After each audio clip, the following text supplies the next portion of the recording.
wonder if I can call the meeting of the Bloomington City Council to order. Would you please rise for the Pledge of Allegiance and a moment of silence? Thank you. I pledge allegiance to the flag of the United States of America and to the republic for which it stands, one nation, under God, indivisible, with liberty and justice for all.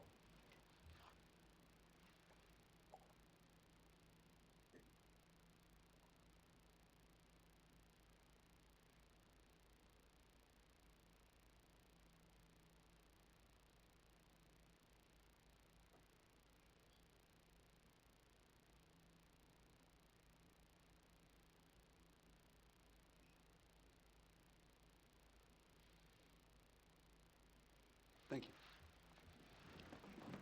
you. Madam Clerk, would you please call the roll? Alderman Schmidt. Here. Alderman Black. Here. Alderman Fruin. Alderman Howellman. Here. Alderman Lauer. Here. Alderman Sage. Here. Alderman Milawamwe. Here. Alderman Stern. Here. Alderman Painter. Here. Mayor Renner. Here. Thank you very much. We're going to go ahead and start with public comment. We have public comment for up to 3 minutes each. And of course, it is the policy of the council that we don't engage in a debate or an exchange. This is a time for citizens to say whatever is on their mind. And we'll start with a familiar face, Gary Lambert. Good evening.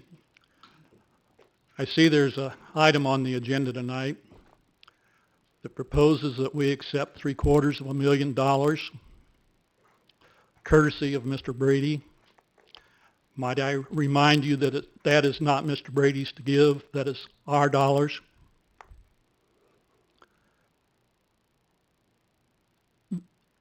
As I read through that, and I'm certainly no attorney, it concerns me. It looks like it's a package deal, that if we accept that money, then we're going to buy this land, and it's going to go to a very specified use where we're going to receive $1,700 in a lease payment, and we're obligated for a $2,500 turf maintenance fee. I don't know if it's a fact or not, but it sure has the look and smell of a backroom deal. Thank you. Thank you. Mr. Mike Whalen. Good evening. Good evening, Mayor, Council. I just wanted to comment briefly about the item on your agenda and ordinance enforcement through administrative adjudication. I just read about it in the paper today, and I've been looking through the 4 or 5 pages that are printed in your agenda tonight. I wanted to speak in favor of it. I've been a licensed practicing attorney in Illinois for 37 years. For the last 7 years, I've been a certified arbitrator in the 11th Judicial Circuit Mandatory Arbitration Program over at the 200 West Front Street building.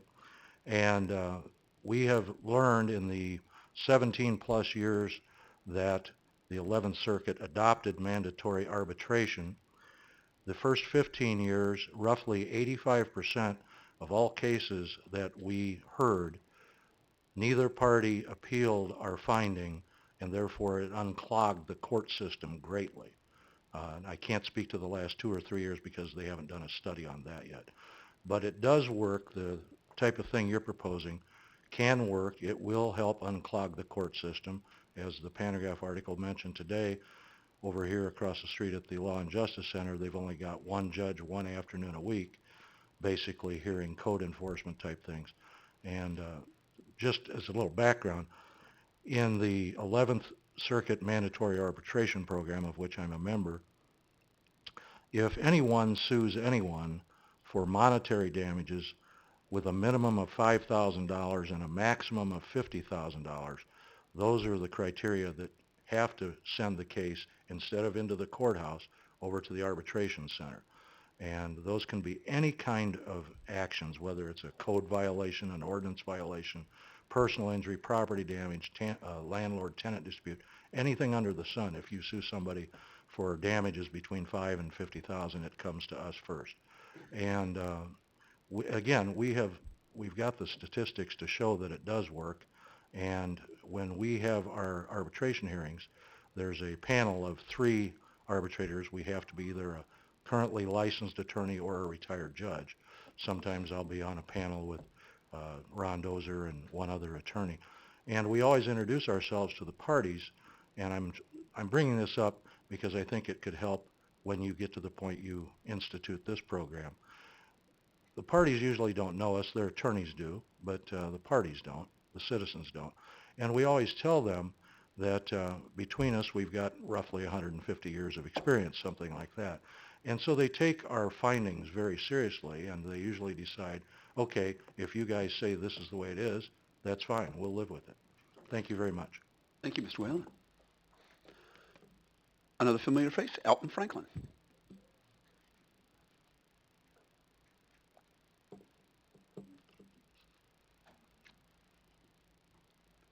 Good evening. My name is Alton Franklin. I live at 508 Patterson Drive here in Bloomington, Illinois.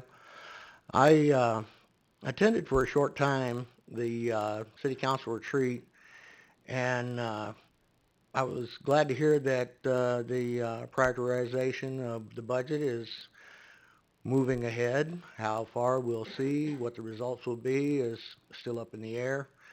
I was somewhat confused and a little bit stunned at a little exercise that was going on while I was there about values. I've never really had a problem identifying the difference between values and characteristics, but I guess that's because I keep a very basic set. Courage, honor, and commitment. I don't think there's a whole lot else that needs to be stressed. Those fun little buzzwords we have nowadays about empathy and empowerment and all those other wonderful little things that really don't speak to what the value is behind it, what it means. And so you've got these little catchphrases that are out there that don't really accomplish anything. Honor is real easy. That was the only one of the characteristics I saw up on the list that was actually a value. They had integrity, which is at the core of honor. One of the things that I've heard a lot is that the reason why there's no ex or former Marines is because you become a Marine. I was identified as a Marine. Those values I've always held, simply because those are the right things to do. And I guess maybe the times that I've gotten more than a little abrasive, it's been because those values I see flaunted or flouted right in front of me, and it's really, it strikes to the core of who I am. I think that the ideals that made our country are the ones that need to be served, and those 3 that I spoke of, honor, courage, and commitment, are what make up the core of the American experience, the core of what is America. I am proud to be an American. I'm proud to be a Marine. I hope in the future that I have more cause to say that I'm honored to be a part of this municipality. One last thing that I would say, as I said at the retreat, I'd just like to reiterate it here in front of my fellow citizens, and that is I'd like to commend Alderwoman Stearns for the job she's done, the trial by fire that you've gone through. My mom always had these cute little sayings that the most stress and heat is what makes the finest diamonds. The hottest fire is what tempers the finest steel. And never were truer words spoken about an individual. It's been an honor and a privilege to know you, ma'am. And thank you for your service. Thank you. Next is, I believe it's Josh Schmigdal. Josh? Come forward. Thank you. Hello, Ian Bain from Cities 92.9 wanted me to welcome Stephen Rossman as a new Assistant City Manager. I'm not for sure if he's here tonight, but I just wanted to welcome him. And also, he wanted to make sure that you all listen to Cities 92.9 tomorrow morning. And thanks a bunch to you guys, especially you, Mayor Renner. We appreciate you. Thank you very much. Dale Mills.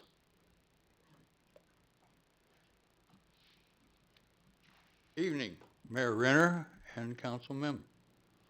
I'm here to talk about the sign that was erected in Miller Park. It's so small that the kids will blow right by it and still climb on the equipment. It's got a black background and silver lettering, but it's this small. If they had a red background and bigger, they might notice it. But the way it is, and we can't put a fence around the equipment, it needs to be changed. Thank you. Thank you, Dale. Okay. Moving right along here, we have quite a few recognitions and appointments this evening. I guess they're really all recognitions. First is Meritorious Service Award for Sean Albert, presented by our distinguished police chief, Brendan Hefner. Brendan, would you come forward, please? And Sean?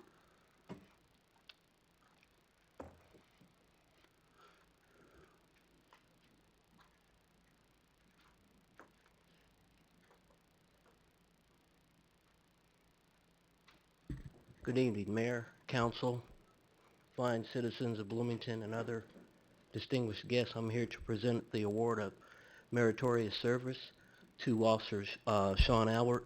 And I would say before I read the justification for this that I've worked in many other communities and I work with other agencies, and I have not seen this level of commitment to what he's being awarded for.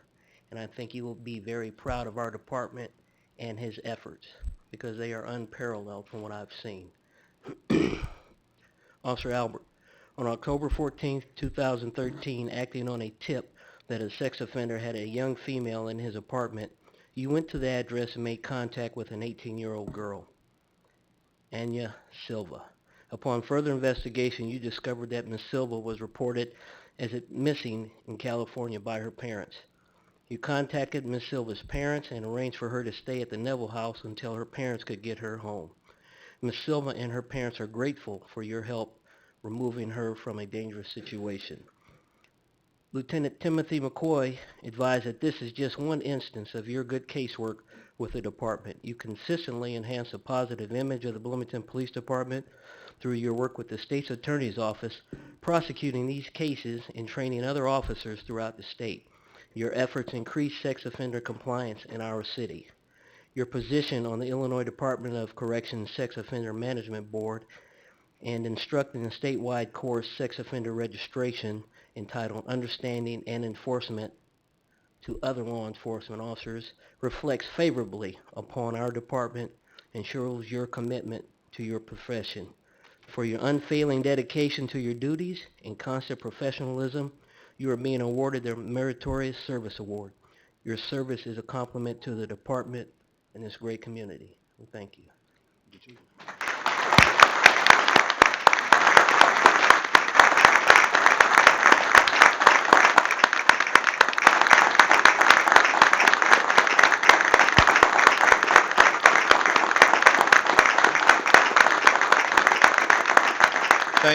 you. I appreciate the acknowledgement. Thank you very much, officer. Thank you. And we move to the recognition of former Alderman Rob Fazzini. Former Alderman Fazzini, would you please come forward?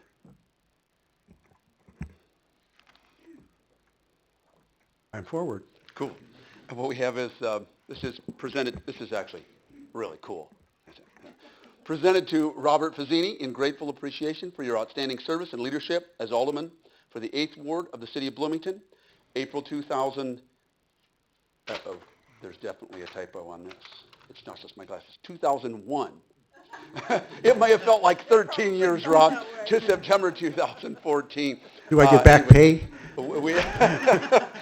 Yeah, you'll be able to buy 3 bags of Doritos with that.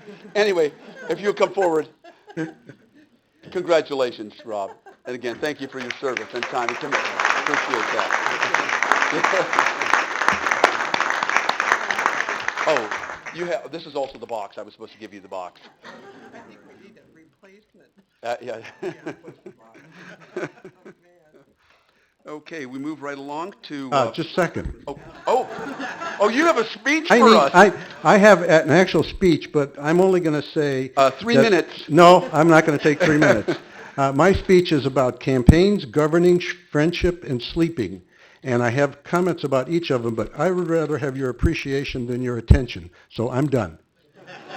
You have our undying appreciation for that. Thank you.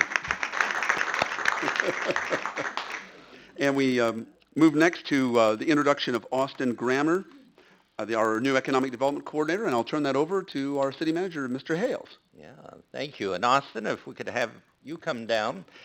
As we previously, informed the council and the public, Austin Grammer has been named the new Economic Development Coordinator, only the second one that we've had. He replaces Justine Robinson, who moved to the St. Louis area. Austin most recently was Customized Training Coordinator at Heartland Community College, a position he's held since 2011. He was very instrumental in working in areas of workforce development, working with area businesses, and to help provide business training grants. In fact, Austin and I were over at the airport talking with an individual helping with the regional strategic plan, and it was just very, I think, exciting to hear Austin's knowledge of many of the businesses, people he's been working with. So he is from the area, and he has a great knowledge of the people and the businesses in this area. He received his bachelor's degree in communications from Southern Illinois University, and he is nearing completion of a master's of business administration from Franklin University, the Ross College of Business. Hopefully you have that completed by December. Austin's going to continue to help us continue on with our strategic plan of focusing on retail economic development, assisting the EDC anytime they bring proposed businesses to the area, or even in responding to proposals. And he'll also be working with both the downtown and other special projects. I think we're very fortunate to have someone of Austin's caliber join us, and just wanted to formally introduce Austin Grammer to the City Council and the public. So, Austin, anything else you'd like to say? Sure. Thank you, City Manager Hales, Mayor, City Council. I'm very excited to be working to help grow the economy of the City of Bloomington and the greater McLean County region in this role of Economic Development Coordinator. I look forward to working with the council and city staff and area developers on upcoming economic development projects, including the revitalization of downtown Bloomington, strengthening the retail sector, and partnering with the Bloomington Normal Economic Development Council to retain existing and attract new employers and developments to Bloomington. I would like to take a moment, though, to thank Interim Economic Development Coordinator Frank Kaler for his assistance during this transition. Thank you, Frank. I look forward again to working with all of you, and thank you, and have a good evening. Thank you very much, and welcome.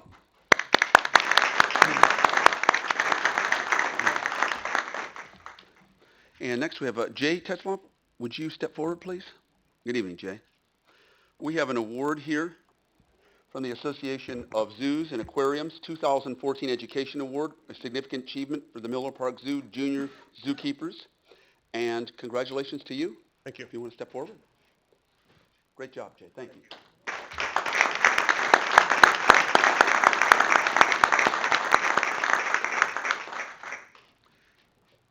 And another is Community Development Participation in Community Development Block Grant Program, 40th year, presented by Tom Daberreiner, Director of Community Development. Tom, you want to come forward?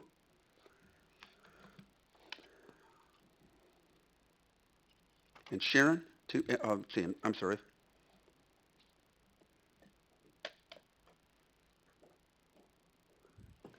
Come on forward. And this is a 40 years in recognition of the Community Development Block Grant Program's 40th anniversary. We award this certificate of appreciation to Bloomington.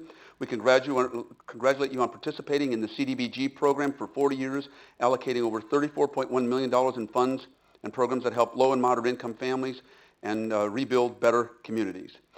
Thank you, and congratulations. Fantastic. Thanks.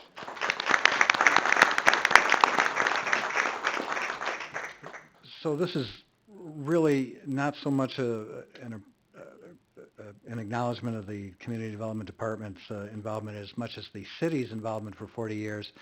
Well, the face and hands and feet of this effort really is behind me here, and I wanted to give Sharon Walker some credit since she's just days away from retirement, and then she's going to introduce the new grants coordinator as well. Thank you, Tom. Thanks. Well, I can't take credit for all 40 years, just 21, and it wouldn't have been possible without the support of administration, from all of you on the council, and a fantastic staff that we have in our planning and code enforcement department and all the other city departments that we work so closely with. It's been rewarding, it's been challenging, and it's been wonderful to be a part of making the community a better place. I feel honored to have had the privilege, and want to take this opportunity to introduce Jennifer Toney, who's going to be taking over half of my responsibilities as the grant coordinator, and the code enforcement division manager is still up for grabs at this point. So I'd like to introduce Jennifer, and she's doing a fantastic job. She'll be your go-to person, and her extension will be the same as what mine was. So I think you've got my number. Absolutely. Mayor, if I can, before Sharon steps down, I just, in the 6 years I've been here, Sharon Walker, I think, is the epitome of someone who lives, breathes, and everything she does exemplifies just outstanding customer service. She's always the one that has a smile on her face. She's one that kind of holds things together and brings people together, develop just outstanding working relationships with many other groups throughout this community who are dedicated to assisting those less fortunate. And we could not have had anyone better working as our community development director as well as the division head over code enforcement than Sharon Walker. She will be sorely missed, and we will miss your smile. But we wish you and your husband the best of, success, happiness, good health down in Tucson? No. South of Tucson, you're right, Green Valley. Green Valley, Arizona. They've already got the place picked out for them, so we wish you. Thank you very much. Thank you for your service.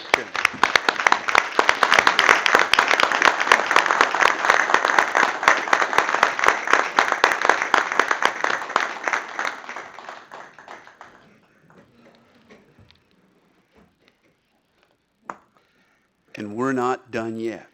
No. Let's see. Lori Schlosser, please step forward.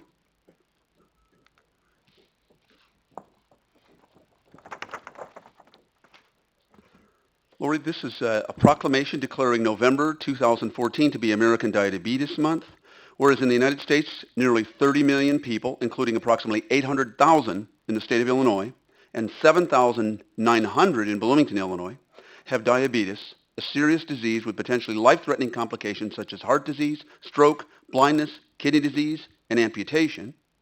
And whereas an additional 86 million people in the United States are at risk for developing type 2 diabetes, and whereas recent estimates project that as many as 1 in 3 American adults will have diabetes in 2050 if current trends continue, and whereas an increase in community awareness is necessary to put a stop to the diabetes epidemic, now therefore I, Terry Renner, Mayor of Bloomington, Illinois, do hereby proclaim November 2014 as American Diabetes Month. I encourage all Americans to recognize American Diabetes Month and be a part of the American Diabetes Association's Stop Diabetes movement to confront, fight, and most importantly, change the future of this deadly disease. Thank you very much, and if I can come forward and give this to you. Thank you so much for what you do. Do you mind if I get a photo with you? Not at all. Actually, as long as I can take my glasses off. Absolutely. Okay. Do you mind? No, thanks. Thanks. Awesome. Great. Let me know if there's other things I can do. Okay. Moving right along, we have an addendum, an additional recognition, item 6G, of Stephen Rasmussen, and I'm going to turn this over to Mr. Hales. Thank you, Mayor. I'd like to ask Stephen to come up to the podium. Stephen Rasmussen has been appointed as Assistant City Manager and I have just been extremely pleased that he has accepted this appointment. He has a very impressive background. He is a retired Army colonel.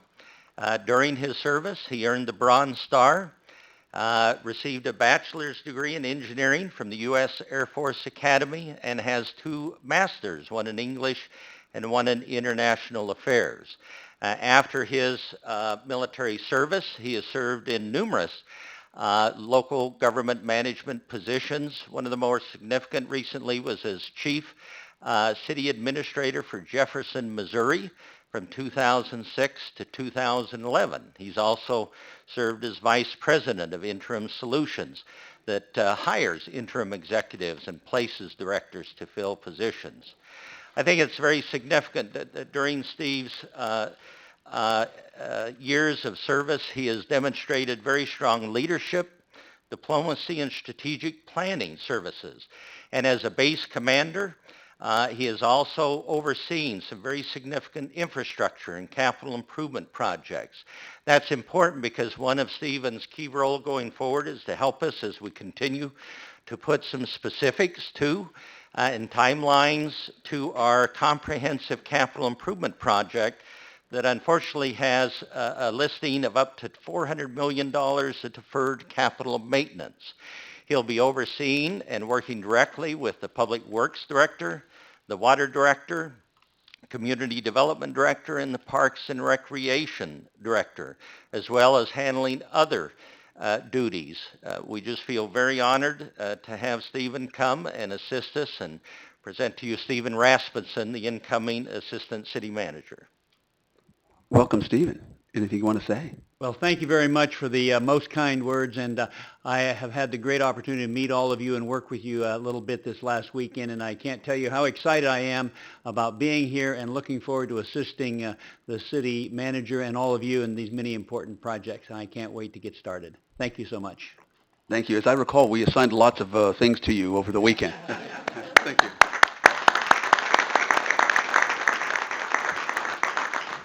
Okay, we move Mayor, along. Oh, Mayor, sorry, could Steve. I just take a point of privilege? We have 2 others in the audience that if you'd let me, I'd like to introduce or just recognize. Emily Bell, would you just come forward for a few minutes? This tonight represents the last time Emily Bell will be here at council meeting as the Human Resource Director for the city of Bloomington. As you know, she's completing 35 years of service for the city of Bloomington, and I think, what was it, the last 20 years? 10 years. As director. You know, when I came in January of 2009, and as many of you know, we had a fiscal crisis to deal with, I was surrounded by some people that was very instrumental in helping me learn about not only our employees, our organization, things that had gone on before, and to help us chart a course through this fiscal crisis. Emily has consistently been one I can always rely on. I've looked to for counsel, guidance, and I think she has demonstrated extreme loyalty, first to the city of Bloomington, our organization, our employees, and over the years, there's probably been thousands of employees that have got to know her as they have had dealings with the HR director and as well as the HR department. We do have an open house scheduled for Emily and her retirement. It is a week from this Friday, and help me, I think it's Friday the 21st. It'll be at the Bloomington Center for the Performing Arts downstairs from 3 to 7 p.m. Please come and join us for this. But again, just want to take this opportunity to recognize Emily's service to the city, and as you know, she's had some challenges recently, and she and her family have been in our thoughts and prayers. So, Emily Bell, thank you for your very long years of service to the city of Bloomington.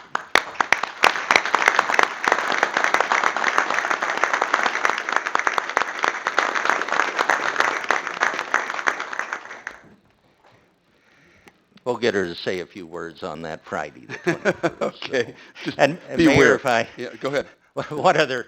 I can't, stop without recognizing Frank Kaler, if you will stand Frank has been with us since early this year. He has served as both interim community development director, interim economic development coordinator, and he has been our special project go-to person in many, many areas. As you know, Frank has served both as city manager and held many other roles in a number of communities throughout the Illinois area. And we couldn't have got through some of these gaps in our leadership positions without Frank's able service, and we thank him very much, and we hopefully won't have to call on you again as we get these positions filled. But Frank, you've done a tremendous job, and thank you very much for all your service. Thank you.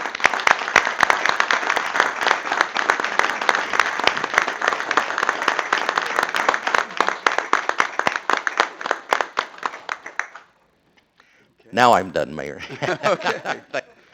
Well, now we move to our consent agenda. Are there any items from the consent agenda that any of the aldermen would like to have removed? Alderman Yes, Lauer. sir. 7N, please. 7N. Whoops, excuse me. Okay, anything else?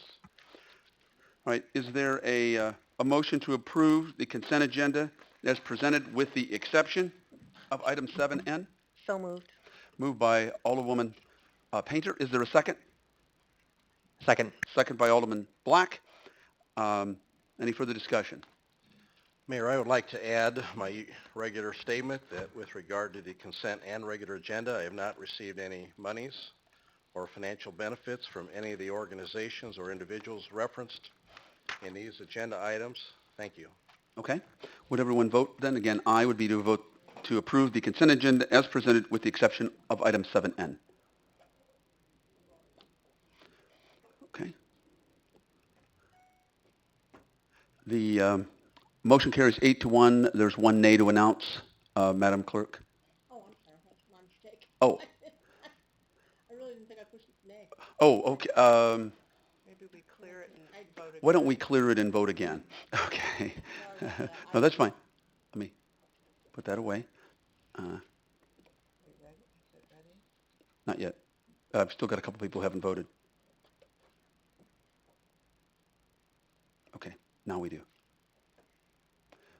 We have 9 ayes and no nays to announce, Madam Clerk. Okay. And we move on to 7N, and I'm going to turn that over to Mr. Lauer. You have some concerns or questions, et cetera, regarding this? Yes, sir. I have witnessed and have talked with a number of the local citizens as well as business owners in the area, including the two churches that are in very close proximity to Smoke Rings, which is located at 1414 South Main Street. And I need to emphasize Reverend Brown at the Ministry Integrity Church, who is very involved with looking at and working with at-risk youth. And it is privately funded, by the way. And he is opposed to this, as well as many, many of the neighbors. I personally have been involved in trying to raise that neighborhood up for well over a decade, and many of my neighbors have spent a lifetime working in that neighborhood to try to bring it to a more strong and vibrant area. I feel that we are not underserved. There's a number of establishments that have those liquor licenses in the area, and it just seems that every establishment that comes along seems to either want gambling or a liquor license right along South Main, and I'm very troubled by that. We have had at times in the past some violence, and also in the local area, and this probably can lead to that. I don't know that it is going to attract that per se in the immediate area, but we have had a neighboring business that was robbed, strong-arm robbery, repeatedly about the time that I was seated, and we've worked very hard with that retailer to bring that to an end, and so it's just a very a large concern for the locals in the South Main area. Okay. Just in terms of the evidence, we heard this at the Liquor Commission twice, and other than Reverend Brown, I believe there was one citizen who spoke against it. So we had no evidence that the neighborhood was against it. In fact, some of the people who did come said that they were in favor of smoke rings, as long as it wasn't single serves. As you'll note, as in a sense, a compromise, if you will, to the pastor, there were no serves at all, alcohol serving at all on Sunday. But we certainly, as a liquor commission, are bound by the evidence of the people who testified, and if anything, there seemed to be as many people, if maybe not more, supporting it than the couple that were against it. So that's just from our end. So at this point, is there a motion either way, either in favor or against, and we'll move on. Alderwoman Stearns. Do we need a motion, or can we have more discussion? We would do a motion and you can continue to discuss, but I would like a motion Well, either way. I'm not ready to make a motion, but Make I a am motion. ready to make a comment. when we do Go that. ahead. Well, okay, you have the floor. Go ahead. Thank you, Mayor. Just that this is a corridor into Bloomington. It's very often one of the first, impressions, some of the first impressions people get is driving in on South Main. And frankly, I think it could be a lot better. One of the things I don't believe that Alderman Lauer mentioned was all of the proximity of liquor in the area. I think there's at least 2 other venues within a block or 2 that sell liquor, and it just, the proliferation of that, I don't think speaks well for one given area. There is just so much, and the influence, we're no stranger to what the influence is. So, and I've heard from neighbors as well. I just don't think it's positive for our threatened and vulnerable areas, and this certainly is one. So, thank you. All right. Alderman Lauer, do you want to make a motion? the motion that we deny this. Okay, is there a second? I'll second that, Mayor. Okay, motion made by Alderman Lauer, second by Alderwoman Schmidt. Any further discussion? Alderman Schmidt. I will just add that I have also heard from neighbors around this vicinity and have heard many of the same concerns expressed that Alderman Lauer and Alderman Stearns just noted, and I think it's not a way of enhancing this neighborhood. Okay. Anything else? All right. At this point, okay, we'll go ahead and vote. A yes would be to support the Liquor Commission recommendation. A no would be...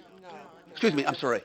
Yes, correct. A yes would be to deny the recommendation. Excuse me. A yes vote would support the Liquor Commission recommendation to create the license as specified under smoke rooms. Did I? Okay. If you vote yes, you don't want this. Okay. If you vote yes, it's okay. Sorry. If you vote no, it's okay. Okay. Correct. Okay. Yes denies it. No lets it go forward. So yes, it should be ready to vote. Oh. Okay. Okay. The ayes win 9-0. No nays to announce, Madam Clerk. Okay. Okay. All right. We move right along to item 8A. 2015 Employee Health Benefits Program Renewal. We have approximately 30 minutes allocated to this, so we have a presentation that's about 15 and a question and answer that would be about 15 minutes. Okay. Mayor and City Council, several months ago, you did approve a contract with Arthur J. Gallagher and Company, and specifically, this is a division that deals with employee benefits to help us in our annual renewal and securing contracts to continue with the city's self-insurance health, dental, and vision benefit plan.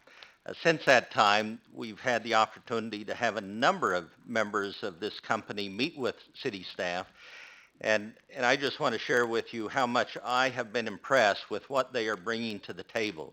Because rather than just deal with kind of a contract renewal, going out there and brokering, getting the best price, they have been very aggressive and proactive in helping us look at what we have in the way of employee benefits, what are some of the best practices that we should look at in implementing going forward, what we can do to kind of help our employees be, seek a more healthful, healthy lifestyle, and this work continues. So this truly is a contract that has exceeded my expectations as to what they have brought to the table to help us.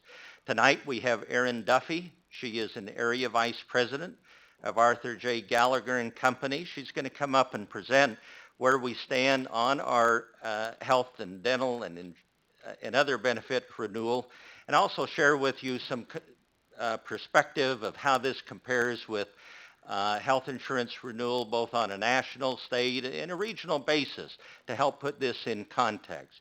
I do want to point out that unlike in the years past, because we need to move ahead to open enrollment, we have the numbers and a lot of that information for you tonight that Erin will share with you. However, we are continuing with open enrollment, and as these various contracts are finalized, we will bring these back and put those on the agenda in the consent agenda. But tonight you're really going to see, the dollar amounts and what specifically they have been able to do in negotiating some very favorable rates for us. So with that, turn the time over to Erin Duffy. Good evening, everyone. Thank you very much, David, and thank you to the council. I want to reiterate our thanks as well and our excitement to work with the city, not only as a broker, but really more as a consultant and business advocate on behalf of the city of Bloomington. So thank you, everyone here tonight. Our goal, as David said, really is to partner with you and work through the City of Bloomington's Revitalizing Bloomington strategic plan and help you not only on managing the cost of your medical, prescription drug, dental, and ancillary lines, but really looking at the city from a holistic point of view and understanding who are the City of Bloomington employees and how are we ensuring that we're attracting and retaining top talent to the organization.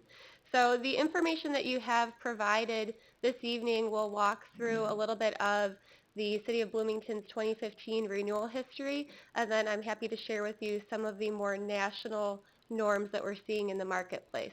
I'm hoping for a standing ovation at the end.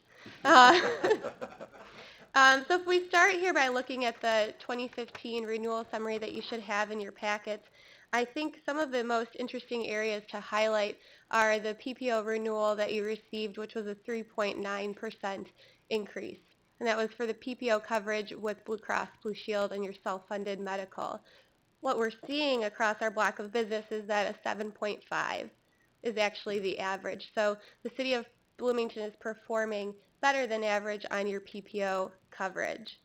We were also able to negotiate your stop-loss coverage down from a 13.3% increase.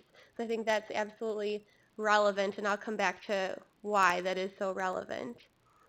As we're talking about your HMO coverage, which is a fully insured product with Health Alliance is passing on to the city an 11.27% increase. And dental, we're only looking at a 0.7% increase, which is much better than we see across our block of business, across Gallagher clients across the country, which we have over 1,700 public entity and scholastic clients. So as we're looking through benchmarking information and understanding what other organizations are doing, that will absolutely be critical. As we're looking at your life insurance rates are locked in for the next few years, so there was not any change there. And your prescription drug, the City of Bloomington is a member of a large coalition or purchasing group, and that purchasing group recently went out to bid on the coverage, and we were able to see a negative 0.6% on the prescription drug coverage. So that is very favorable for the City of Bloomington. As we're talking about stop-loss coverage, one of the initiatives that the city asked us to undertake upon being hired was to do a stop-loss marketing. So we went out to the market to reach out to different carriers other than Blue Cross to see what they would come back with and if they could offer anything competitive. And the short answer is most groups denied coming back with coverage. And the reason being is if we're looking at the second page here in the 2015 stop-loss marketing, is that the city is running poorly compared to the amount of claims that you've paid in. So you're running not very well. You have several claims that are outside of the stop loss, which is causing kind of adverse numbers to come into play. So while you didn't have a very large increase this year, we can expect that it could be a bit of a higher number next year because of the way that the claims are running. We were actually very surprised with the numbers that Blue Cross came back with, and we were pleased with those. And you can see in the packet of information, Table 1, summary of the increases of the plans. That is something that the city's HR department put together to illustrate what the impact is on all the employees with the lines of coverage being the medical, the dental, and the vision. As we're talking about what other groups are doing across the country and benchmarking information, you will see that we've provided in the packet a graphical document that looks at, on the PPO plan, what the employee-only cost is for the City of Bloomington against the family plan for the City of Bloomington against Gallagher's block of business. So what this illustration looks at is our municipal cooperative called the IPBC, which is a group of 75 cities and villages that share in the cost of their benefits. So we're comparing the City of Bloomington's information against the IPBC, against all of Gallagher clients across the country, because we understand that the city is also interested in what the private sector is doing. And we're also comparing against not-for-profit, our North Central region offices, which would be Indiana, Minnesota, Ohio, Wisconsin, Nashville, Tennessee, and several other smaller offices. And then we're also comparing your numbers against groups that have between 500 and close to 1,000 employees. So again, as we're looking at changes down the line from benefits, healthcare reform impact, these are the types of financials that we'll be walking through with the City of Bloomington staff to help us plan not just for this year, but for years to come. And I think that may have been less than 15 minutes. Erin, could you just go back to the HMO? And again, that's a kind of a large increase, but I know you said this in the packet, but would you just, for the council and public's benefit, mention why that is up so high and what factors into the increases in the HMO plan? Sure. Great question, David. The HMO is a fully insured product. So what that means is, whereas you're self-funded in your PPO, so you're taking on the majority of the risk. Because of your size, you're able to do that. With the HMO and the amount of employees that are in the HMO plan, it's more safe for you to be fully insured. Now that being said, you did have a number of large claimants in the HMO, so it was not a line of coverage that we could really negotiate for. And it's also difficult in the HMO environment to understand the data. We receive limited data from the Health Alliance because you are fully insured and because of the carrier as well. And could you also, there's a lot of talk of the so-called Cadillac tax, and we're all concerned about the potential liability. Would you just comment a little on that and how we've been looking at that and trying to prepare ourselves with what could be a financial hit, when that does ultimately go into effect? Absolutely. The Cadillac tax is an excise tax that will hit organizations in 2018. And what the tax is, it's a 40% tax on the plan value in excess of $10,200 on single employees and $27,500 on family. So it's a tax on the value of the plan. This is something that was put in place by the federal government. Regardless of elections and what happens in Washington, we don't necessarily see this going away.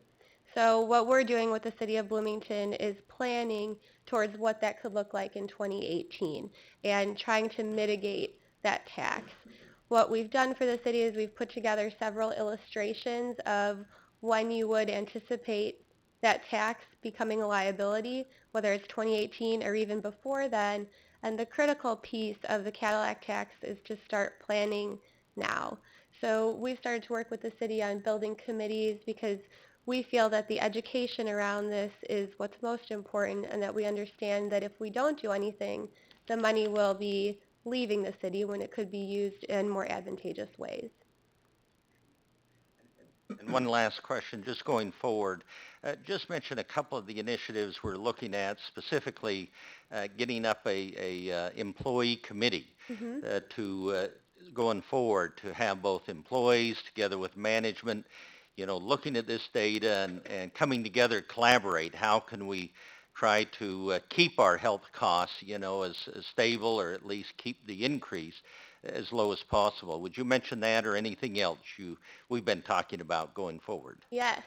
So we have a lot of exciting initiatives happening with the city, and I commend David and the HR and finance team because we started officially September 1st, and we have been going. And one of the initiatives is to start an insurance committee or a wellness committee where representation from every union would likely be present and representation from departments. And the purpose of that group is to really understand the things that we're talking about here, the things that we're talking about as it relates to the renewal, healthcare reform coming down the pike, and how do we engage the employees in their benefits. The average tenure at the City of Bloomington is 9.4 years. We would like to help you increase that number. There's a lot that we will be working with that committee, not just on the insurance, but also wellness, well-being initiatives, looking at a holistic approach so it's not just the piece of the renewal, but it's also financial well-being, ensuring that employees understand their pensions, their 457 information. Some of the other initiatives that we're working on with the city are around an engagement survey and polling the employees to see what drives them, what gets people moving, what gets people interested, what keeps people at the City of Bloomington. So there are a number of initiatives that we're working towards and looking at with the city's leadership team. Okay. Thank you, Aaron. Other questions? Alderman Black? Thank you, Mr. Mayor. I'm sorry, Karen? Aaron. Aaron. All right. Yes. Thank you, Aaron. Mhm. So I want to circle back to the Cadillac tax. I've heard a lot about this in the last few months. And number one, everyone's calling it the Cadillac tax. Is that the proper name for it? Or that's the nickname for it, I assume, right? Well, kind of both. Yeah, Okay. we refer to it as the Cadillac tax.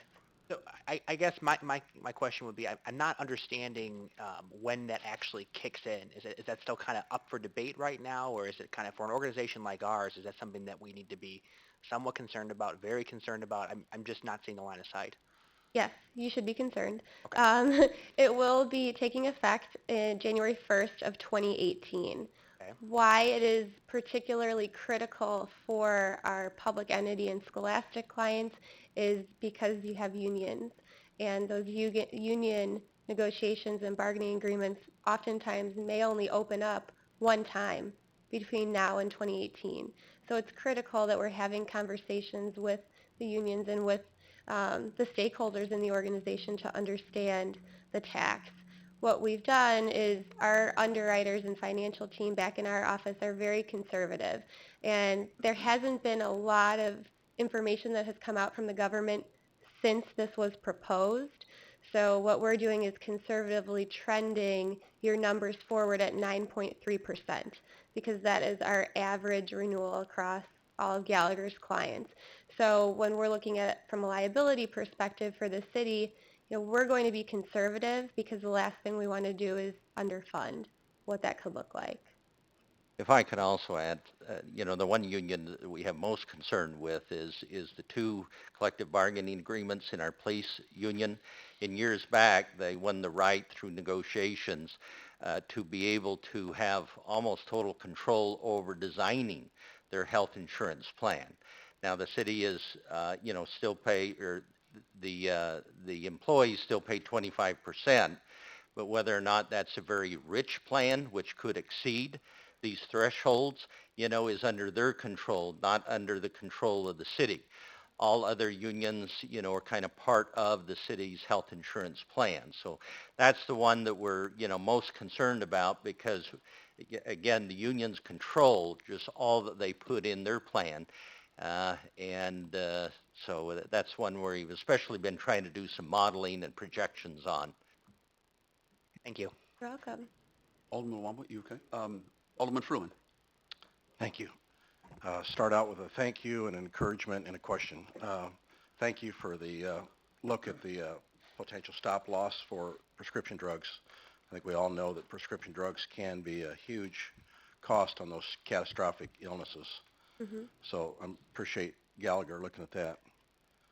In a word of encouragement, I heard that we were going to form a employee insurance committee, and we have had the same insurance committee over the years within the city of Bloomington, and I don't know why we're not here to judge tonight, why that's fallen off the track, but it kind of gets on and then it gets off and gets on and gets off. So I guess the challenge to the city manager is, if we're going to start this committee, let's make it real and let's make it work, because I think it is such a benefit to have employees and management together. And to follow up thirdly on Scott's comment on the Cadillac tax, so that's been around that's part of the healthcare reform. It's been around forever. And so my question is, I assume Gallagher has some trend lines or some measurements as to, have organizations, public and private, have they been adapting their insurance plans in anticipation of the Cadillac tax to get themselves underneath that threshold? Give me a little study about, or some comment about what Gallagher is seeing with what's happened the last couple of years. That's a great question. Every group is different, and I think it's safe to say Public Entity and Scholastic oftentimes is a little bit slower to make some changes, but depending on the group's exposed liability and what that number could look like, sometimes that decides if people are willing to make some changes. So we have some groups that their exposure is closer to 25,000. Maybe that's not as important to them as a group that may have $150,000 exposure. So some groups have started to make gradual changes to their employee benefits program, to their contribution strategy, offering more voluntary products to their employees and taking away or making some changes on the employee benefits from the family coverage, because that is most of the times where we're seeing groups hitting that threshold of the 27,500. Something else that I should mention as we're talking about the Cadillac taxes, for groups that have over 50% of their employees in a union, there is a higher threshold. So it's not that 10,227, 5,000. So that also helps some of those groups that have more bargain groups. I don't know if that answers your question. It does. Okay. And I wouldn't expect you to be able to answer this tonight. I don't know if you have it available for city staff or whether you've already shared it with them. Do you have some norms, some averages of what public municipalities have today with regard to insurance coverages? We do. So one of the things that we did for the city and that we do for all of our clients is at renewal time, and this becomes imperative when you get in that insurance committee environment, is we're able to show you, similar on the graph here, our IPBC group, Midwest, North Central region, and large employers, we're able to show you contributions, co-insurance, deductibles, all of the pieces of the puzzle of the health insurance plan to compare those against your peers. So that is something that we have done for the city and we'd be happy to share.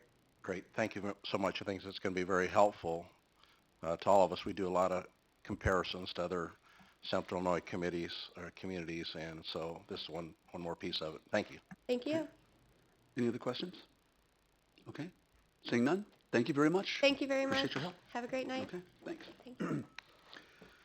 And we'll move right along to item 8B, purchase of lots 47 and 48 of Empire Business Park, preliminary plot using a $750,000 state legislative grant from State Senator Bill Brady, and to enter into an agreement with Central Catholic High School.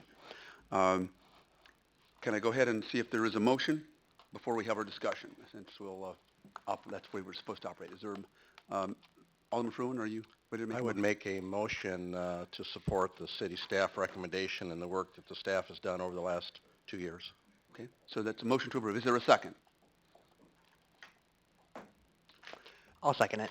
Okay, second by Alderman Black. Okay, now let's have our further discussion. Okay, and I'm guessing, City Manager Dave Hales, you want to start out with some preparatory remarks here? Just a few quick comments. I think it's helpful for all of us to remember the origination of this idea for some land acquisition for the expansion of McGrath Park goes back to 2009 and the $31 billion State of Illinois capital bill. As you know, back then there was a number of revenue sources that ties into that. But as I was talking to Senator Brady just the other day, as he reiterated again, anytime there's a capital bill like this, either in the past or even going forward, ultimately there's some allocation to each of the legislators, senators, and representatives. And each of those individuals, elected officials, have a very short time frame to come up with recommendations of how to utilize their allocation within their districts. Senator Brady did mention that he, from multiple sources, has various requests. People have asked that if he or our other representatives has the ability to allocate some of the capital bill to projects in their particular area, would they give consideration to that? One of the projects that dates back to 2009, even before, was requests from the Central Catholic High School and others who were looking for a way to help expand McGrath Park to even add a non-exclusive use for a practice football field. As many of you know, currently this particular high school, which is a strong collaborator with the city of Bloomington, we have many areas where we're sharing facilities, both inside their high school as well as outside. But they have been using some temporary lease land, which unfortunately is in the approach zone of the Central Illinois Regional Airport, and the Federal Aviation Administration has stated that that lease will have to expire at the end of 2015. So they're going to have to give up that. Consequently, this particular land, as Senator Brady was looking at opportunities for health, fitness, and certainly parks and recreational sports fields, ties in with that. So that was one of the criteria he had in looking for opportunities to allocate the $750,000 that he has here. As you know, as we've had some previous discussions, what we have and we're bringing to the council is an opportunity whereby utilizing the state of Illinois capital bill funding, we can acquire just a little under 4 acres to expand McGrath Park to the extension of, I think it's Halls Ferry Road, and it will also call for the extension of Cornelius Road. It would allow not only Central Catholic High School to have a practice ball field, but the public at large will be able to use this facility when it's not being used in the fall by the football team. We do anticipate having soccer fields also on this property, as well as other public use. We have come up with the $750,000, which will be paid if you agree to it, is a little under the appraised value of the property.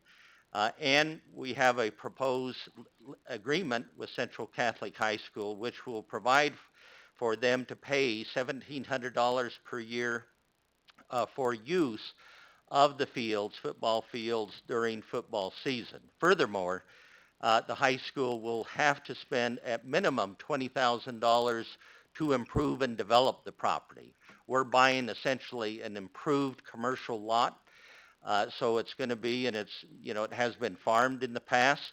Central Catholic High School, together with all those parties which they are so able to bring to bear, people who donate their time, materials, and services, will get this up to its current standard in order for it to be used for sports and other opportunities.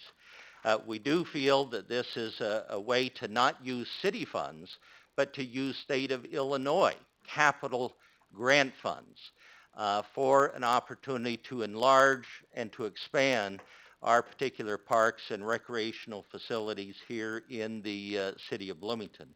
We do have representatives from Central Catholic High School here tonight. We also have the broker. Let me see if it's Greg Yount in the audience. Okay, Bill Wetzel. So we have others who can respond to any aspects of the purchase agreement, the lease agreement, or to help provide any additional information to the council to help you as you consider this proposal. And last, I would recommend that the council approve this purchase of lots 47, 48 in Empire Business Park, utilizing state funds to make this acquisition. And Mayor, turn it back to you and the Okay, council. I'm going to go ahead and turn to Alderman Black, who I saw first, and Alderman Milwambwe, who I saw second, and then if there are others who seek to speak to this, we can go from there. Thank you, Mr. Mayor. I appreciate it.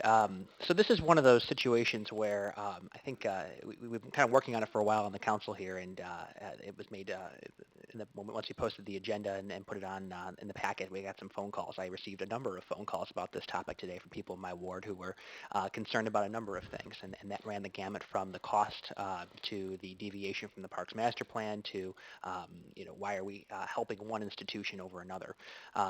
And after a lot of consultation with them and my personal thoughts on this, I'm not really a big fan of what I would consider necessarily be an earmark from Senator Brady to be able to put $750,000 for this project. That being said, if we reject this money, David, do you have any idea where that money might go? No, it'd still be under the jurisdiction for a limited time for Senator Brady. But in talking with the senator, there is a time period, I don't have a date certain in the future, where this money could lapse, go back, and possibly be reallocated. So there is, he has had a sense of urgency this year, and I think even with the election, between now and January, I think there is some concern about whether or not we would still have an opportunity to receive this money next year, somewhere in the city of Bloomington. Yeah. But we don't know that it would necessarily be in the city of Bloomington. That's correct. Yeah, it's just a real unknown. But the senator did mention, the state, and you can be sure that a lot of this capital bill money will be allocated. And there's heavy demand, throughout all these districts in the state. So I assume as the revenue comes in, the $31 billion will be spent. In fact, the mayor and I have also heard from some of the legislators, who knows, in the next year or two, there could be another round capital bill. So I shouldn't expect a check for whatever my portion of that $750,000 would be. I would. I'm not going to hold my breath on that. So really, we have an opportunity here where, I get hosed by the state. I mean, I pay a ton of taxes to them, and I'm, as a single with no kids and I rent, I'm getting hosed at every opportunity from the federal government and the state. So I am very careful about where these tax dollars go. But that being said, we're not really in a position to tell Senator Brady where this money can go. We're not in a position where we can say we don't like these earmarks, which I don't, and I want to make sure that money goes to our community that benefits our overall Bloomington. We want to make it better. I've been out to this park before. One of my goals is to have all of these different parks connected, the major parks, through trails and easy access for multimodal transportation. I've ridden my rollerblades back there. It'd be nice to get it connected up with the west side, and that's one of the long-term goals that I have with this. I'm going to be tentatively supporting it. It's not something that I'm enthusiastic about, but we have an opportunity here to take advantage of some funds in a way that's fair to both the city in the short and long term, in a way that makes our community better on the whole. So I'm not enthusiastic, but it'll have my support.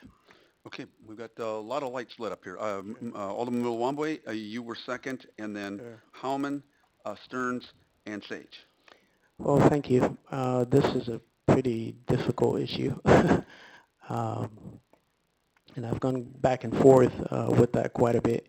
And I guess one of the questions that I have for the city manager, you did answer the question about, how are we going to use the land in terms of, the city of Bloomington. Football for Central Catholic, but city of Bloomington, just soccer. Well, currently, just in the concept plan that has been developed, yes, it's a natural to utilize that football field also for soccer fields. We can get several on there. And because of its rectangular shape and size, there could be some limitations. But and for, just people going out Even in the rest of McGrath Park, we see people out on the sports fields just going out there, to use as a family unit. But the agreement does call for the high school to actually prepare a concept plan, and that is subject to city approval. And so hopefully there will be maybe a further refinement on maybe other multiple use opportunities as that plan evolves. Okay. Another follow-up. So I guess one of my concerns, of course, is cost to the city. At this moment, we're talking about $2,500 a year for maintenance, right? Is that That's accurate? what's been estimated by Parks and Recreation. That's for more specialized turf management, fertilizer, as they would do with the rest of the park. But that's what they've estimated, Okay. yes. Now, as far as Cornelius, what about the road? Does the city have any obligation in terms of contributing to extending that road? And if there is an obligation, what is the timeline of that obligation? Can we meet that obligation as a city if there's a timeline? The city does have an obligation, but it's important to point out that is irregardless of who buys this land. So whether it's the city or it's a private party who buys it, puts something else on the land in accordance with the annexation agreement, the contract with Empire Business Park, the city has been paying and will continue to pay for upsizing of Cornelius Drive all the way over to the Wingover Apartments. So again, just like with the Grove and many other subdivisions, anytime we have a larger major collector road, we're always being obligated to pay for the upsizing. And we build that into our budget. You've seen that year after year when we anticipate a road. So again, we would have that irregardless whether or not we buy it or a private party buys that. But it does get us a little bit more to the east. And I know the council's been concerned of ultimately having an east-west corridor over to the Wingover, for Cornelius. Right, but if we have this obligation now, then that means that or if we pay for this now, if we buy this now, that means we have an obligation in the near term, correct? Yes, yes, we would, And in accordance with the agreement. What would that be? What are the estimates for that? And can we meet that obligation in the near term? Yes, I'm trying to, and I think staff gave me this. I got to look back to staff for a minute. Was that about $41,500 is what would be our upsizing and widening costs for Cornelius. Okay. Anything else? All right, thank you. Let's see. Hallman and Stearns and Sage. And then Fruin. What would we be losing in taxes on this land? Ballpark? It would be hard to come up. We could do some rough estimates, but it also depends on what is built on the property. But what do we get now, the way unimproved the way it is? Farmland. So it's heavily discounted because of I'm assuming they have, kind of a farmland assessment. So it's very, very low at the present time. Okay. Yeah. Like Alderman Black, I'm not keen on the earmarks. I wish we had some say on how that money would be spent but knowing that there's strings to it, is there another park, is there another city park available that they could use as a practice field? Do you know? Let's see, I'm not aware of any, and certainly to have it in close proximity, the Central Catholic High School, this even gets it closer than it has been. Yeah. And as you may recall, we've had a lot of citizen complaints over on Exton because of the heavy parking that has had to take place on Exton because there is no parking over where the current practice field is. So we certainly have a lot of parking over at McGrath Park. We would certainly see a reduction in citizen complaints, with the relocation of this football field. And would we be obligated in terms of a name for this park? It's still McGrath Park. Okay. Still McGrath Park, and we're just adding 4 acres to it. I just didn't want to put somebody else's name on it. That's right. Alderman Stearns. Thank you, Mayor. the taxes may be agricultural and they may be low, but we are bringing in some property tax money. Is that not correct, David? And you have no idea on a number? I don't. Okay. And Well, it may it be would, something. okay, it would be interesting to know that, but given the scenario that's proposed, there wouldn't be any property taxes coming to the city. Certainly, once the city takes ownership, then it becomes tax exempt. And, right, tax exempt, okay. And that's obvious, but I wanted to make that point. Really, this is a no-brainer, okay? This is not free money. This is state of Illinois taxpayer money. And last I recalled, the state of Illinois is the worst in the nation in debt. We're at the absolute lowest we can get. All of the credit ratings have assigned us the lowest credit rating that we can have, partially in a big part because of our debt. And who are we indebted to? We owe billions, the state of Illinois does, to our public schools, to our public universities, to our hospitals, and we are taking public taxpayer money here, and we are using it to benefit a private institution. And to Central Catholic, and I don't know where the principal is, but let me say that, this has nothing to do with Central Catholic High School. You are certainly a wonderful institution, one the city is proud and very privileged to have in our city. But you are a private institution. You are not a public institution. This is public money, and it's being taken here for a private purpose. And in my opinion, Mr. Lambert, appreciate your comments. This is not the right thing for the city to do with public taxpayer money. It should be used to benefit the public. Yes, there's a time limit. I don't doubt that. Could it be spent elsewhere to benefit the public? I'm sure it could. And this city council is stepping over a line in doing this. This is a private institution. Think about all the other private institutions. Would any or all of them be acceptable to benefit with a $750,000 grant? I don't think so. I think this is the wrong thing to do. Certainly we appreciate it. We appreciate Senator Brady. We love Central Catholic High School. We really do. But this is not the proper way to spend public money. And I certainly cannot support this. It even supports a private religious school. And I can think of a lot of other private institutions that we might say, well, gee, I don't know about that. But this one is apparently okay. This is not something that the city of Bloomington should do with public money. And I do not support this, not at all. And earlier, we gave a sizable grant to a church on the west side of Bloomington, a wonderful church, one I love and support. But we're supporting we gave it to them, and I voted no on that. And I certainly would not vote for this for the taxpayers of Illinois in any context. Thank you. Alderman Sage. And I sit here and I will say I'm undecided at this point. I think one thing that would, because I think there are some legitimate reasons on both sides here.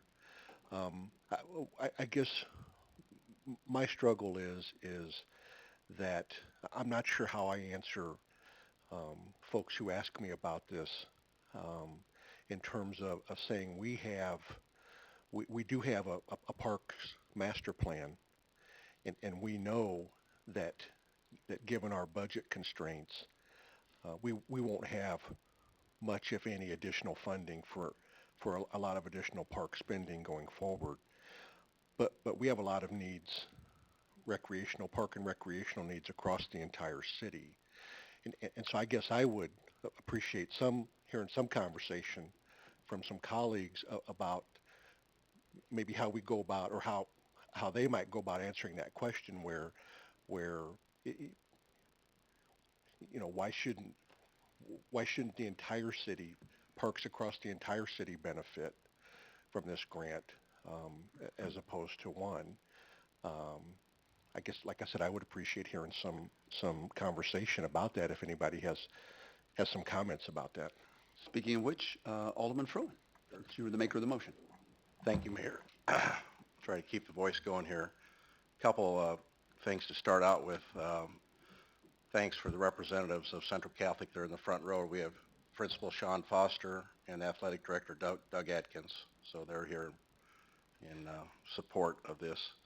Also, is Mr. Lambert still here? Yeah, thank you.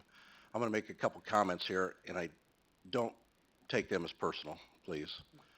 I value your participation in city government, so I think I'll try to be respectful the best I can. Let's see if I can. And he's the mayor of the Bloomington Academy. I know. So Let's see if I let me see if I can spit out those words, and I do want to be very polite and respectful to you.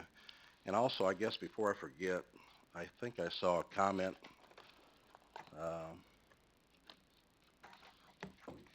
Someone asked a question about me abstaining because I'm a graduate of Central Catholic. Well, I guess I respectfully disagree that that's a conflict of interest. I'm not an employee of Central Catholic. My family of 7 went through the Catholic schools. I went through the Catholic schools. My kids went through the Catholic schools, so obviously I bleed Central Catholic. But I don't think being a graduate is enough to exclude me from this. If I was going to really search deep down, I guess I was a volunteer coach maybe 20 years ago, but I don't remember receiving a dime, so enough said on that. But back to where I want to start, Mayor. Let me just start out and say that our role of elected officials is to sort out the facts of every issue and sort through any possible misinformation or unfounded perceptions or emotions that come to us on Mondays. And everyone up here gets a lot of comments on Monday. A lot of it is very, very well guided, but everybody will tell you up here there's some misinformation, some emotions, and that's what our job is, to make sure we sort through that. So just as a quick reference, Mr. Lambert made a reference to a backroom deal, and I kind of feel compelled to first address that statement, just to clarify that. And I've got the city manager here to my left, so if he wants to correct me on anything, he can sure do that. But it's my understanding that over the last 2 years, meetings have been going on between all the principal players. And by that I mean the city manager, our Parks and Recreation Department, our Economic Development Coordinator, Central Catholic High School, Senator Brady, the related grant people in Springfield, and I might be missing a few, but those meetings have been going on for 2 years, so I'm not sure why all the 11th hour discussion here, but I would indicate that whether it's this issue or another issue, this council is not about backroom deals. So it's interesting that this has been going on for 2 years, and now we have our Parks and Recreation Director, John Kennedy, gone. We have our Economic Development Coordinator, Justine Robinson, gone.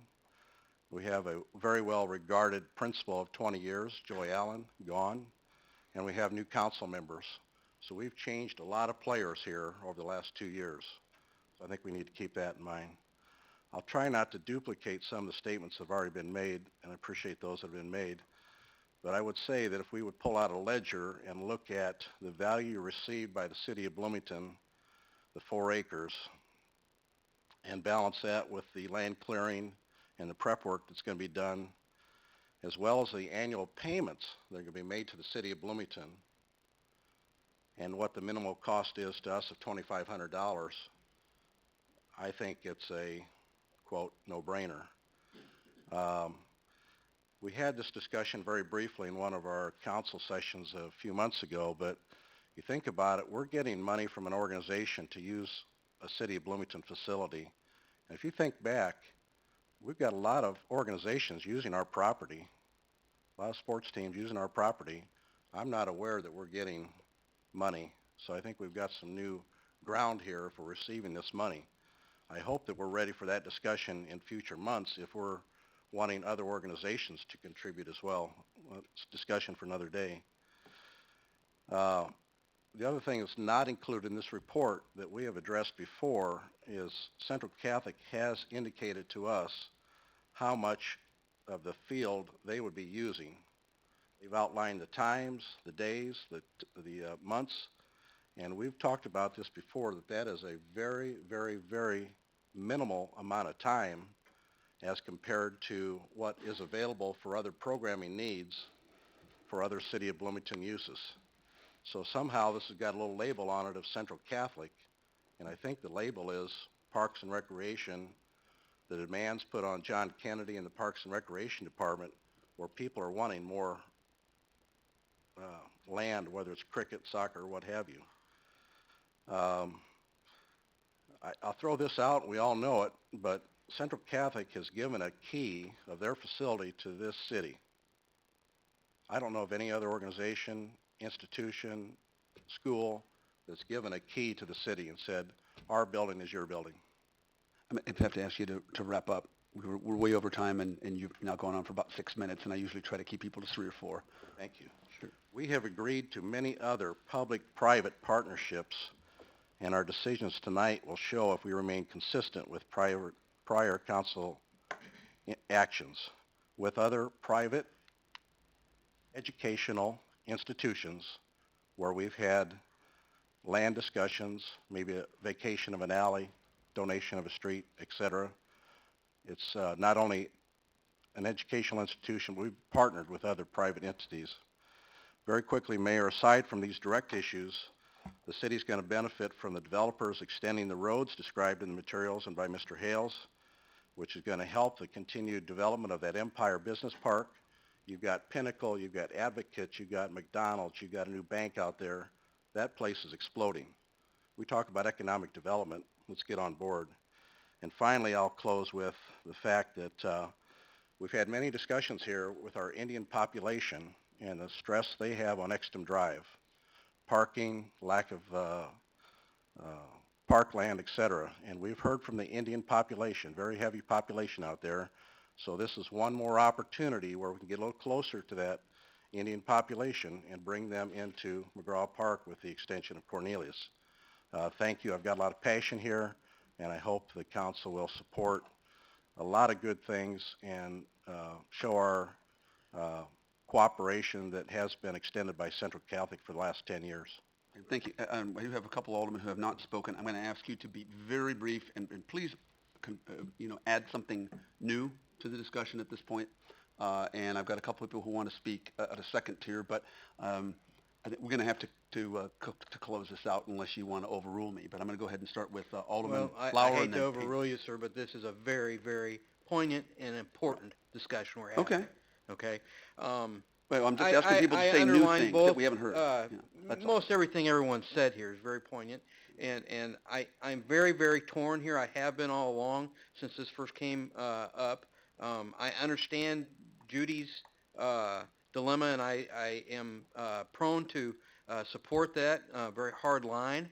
On the other hand, I have witnessed the entities that support the diocese of the Catholic Church that supports Central Catholic has pumped numerous amounts of money, effort, personnel into this community for decades and decades and decades. And they're really not even asking for this. It is something that has come up to us. On one hand, it is our money. It is something that we paid the state for, and it is something that we may get back or may not get back. And from that standpoint, I also have to focus on some very stringent unfunded mandates that the state is going to put on us in the very near future, and we all already have a number. So I'm sitting here struggling and trying to weigh both measures and understand that the benefit of that private school, it is a private school, but would we not support one of the public schools if they needed this as well, and it came up? I'm not sure that we would tell them no. Thank you. Alderwoman Painter. Will lights be installed for night practice? Okay. How late will practices go on? Usually practices get over around 6:30. Okay. what use are we going to make of the non-football section of the property? Because on the map, there's a little triangular section down at the bottom that I'm assuming you wouldn't use, so. That would be for the Discus area. Our junior highs, Holy Trinity, Epiphany, would be using that as well during the springtime. Okay. In the resolution section, it said the city will receive no cost upgrades to the property. If that doesn't include roads, what does it include?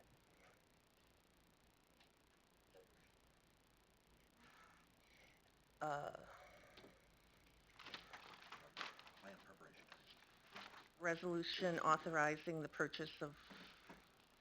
I'm sorry, could you repeat that? A resolution authorizing the purchase of 47 and 48 in the Empire Business Park, and it goes whereas, and 1, 2, 3. The fourth whereas says, the city will receive no cost upgrades to the property. I just wondered what all that entailed. We ask Corporate Counsel Jeff Juergens to comment on that. Maybe there's some explanation you could give on that. I think that's simply referring to the upgrades that the Central Catholic is going to make to prep the field from its current state. Not necessarily, obviously, the upgrades to the road, just the upgrades, the work that will have to be done to put it into a condition to use for these sporting events. Okay, is this what we were given? Is this the done deal as far as the contract writing goes, or can I believe, still fix a few things?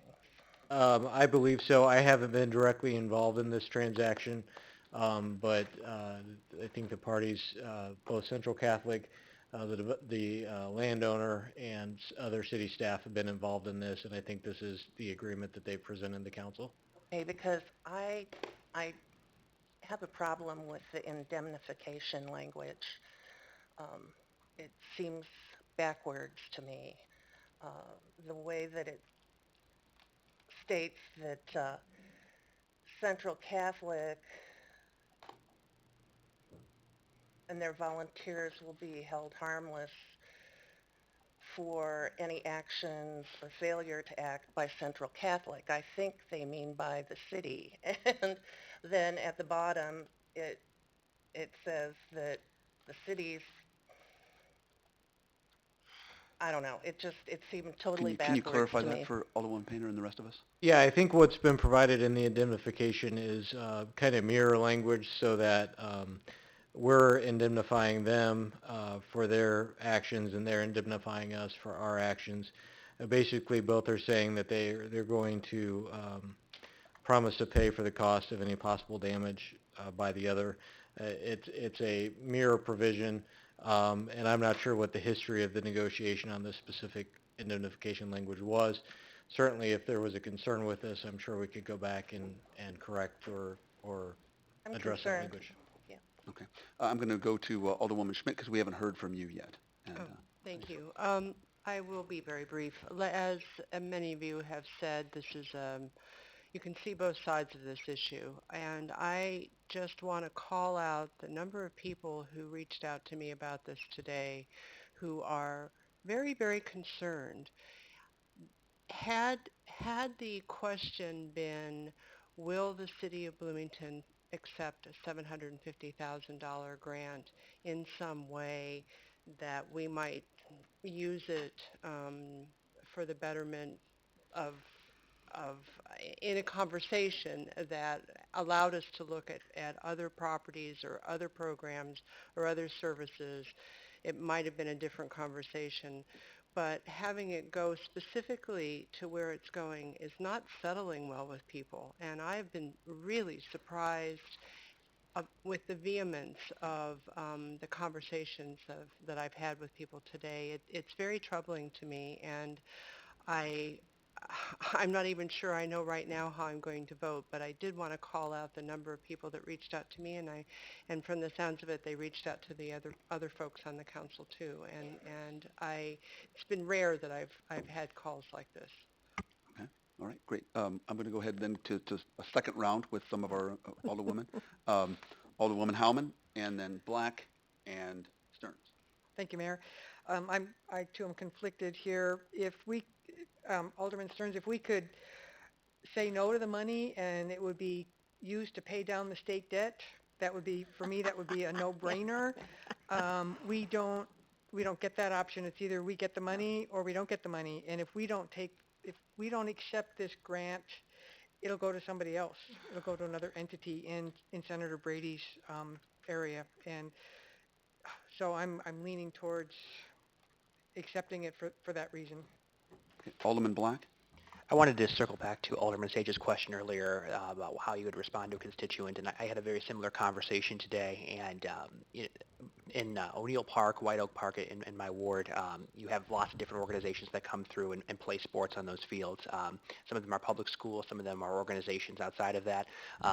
And the response I got back was that people are welcoming to that. That's something that they're okay with. They can watch kids practice. And in fact, one lady I spoke with actually sits outside of a front lawn and watches it. She lives right off of it's that cottage right there.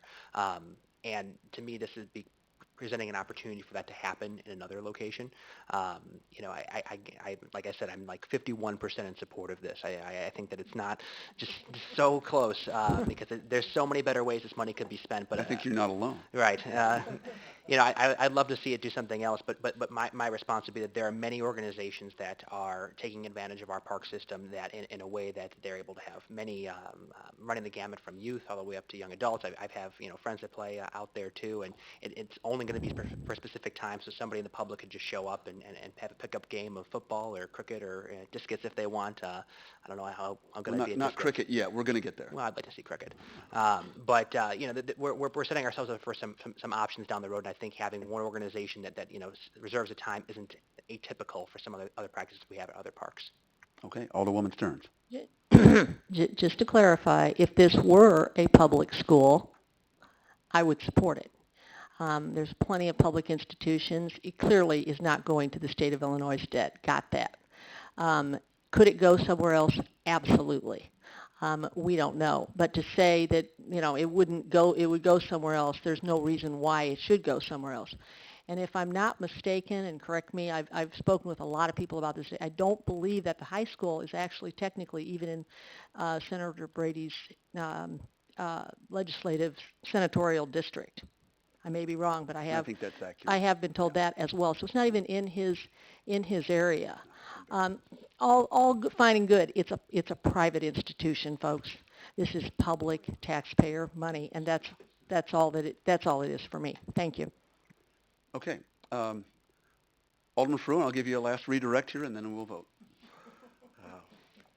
Give me 1 second here. I think one of the reasons that this was delayed over a 2-year period is every one of us, and myself very specifically, made the comment publicly that I would rather see this money used somewhere else in the city of Bloomington in the Parks and Recreation Department. Everybody remembers that I made that statement.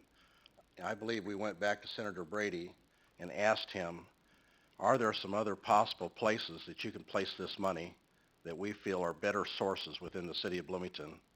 And I believe his answer has been he wants it dedicated to this McGrath Park.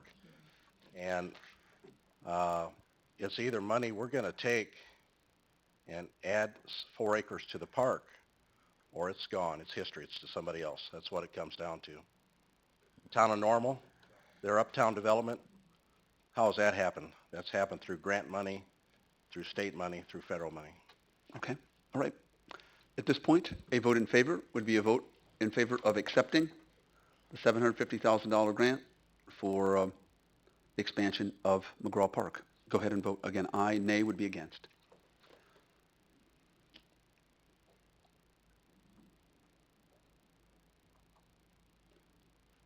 I'm going to need everybody to vote.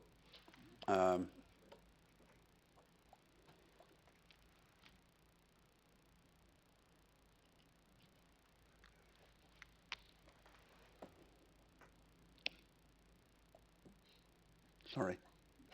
The motion carries 5-4. Madam Clerk, would you please call the roll? Excuse me, or note the nays. I'm sorry. apologize.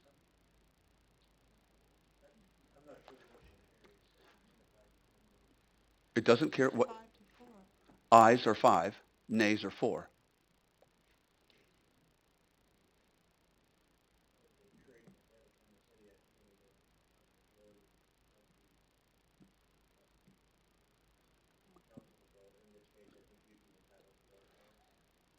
Oh, I get to be, oh, lucky me. So we need a majority of everyone? Why do we need we wouldn't get 2/3 even if I voted, either way. Either I vote and then it's a tie, or I vote yes and it's 6-4 and yeah. I mean, we're not going to get 2/3 anyway, right? I think the motion fails then, right? Are we certain of that? Are we, yeah. Go ahead and record the vote, and I will double check it. We can, okay.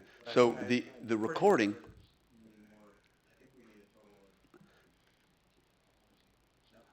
we would need a total of 7?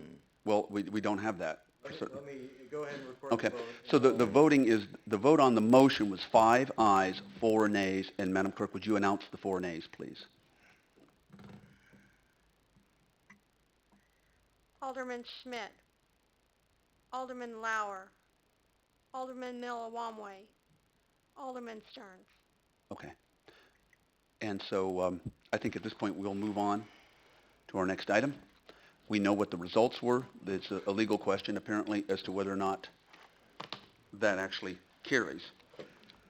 We have a text amendment to Chapter 1. It's adoption of administrative adjudication system. And the staff's recommendation is that the text amendment to Chapter 1 of the City Code relating to ordinance enforcement through adjudication be approved and the ordinance passed. We have a time of 30 minutes, but we have a 15-minute presentation to begin with to explain this, and I will turn it over to our legal counsel. Thank you, Council, and I'll try not to take the entire 15 minutes. Tonight we have before you a text amendment that would create an administrative adjudication system. I think we're going to get the PowerPoint up here.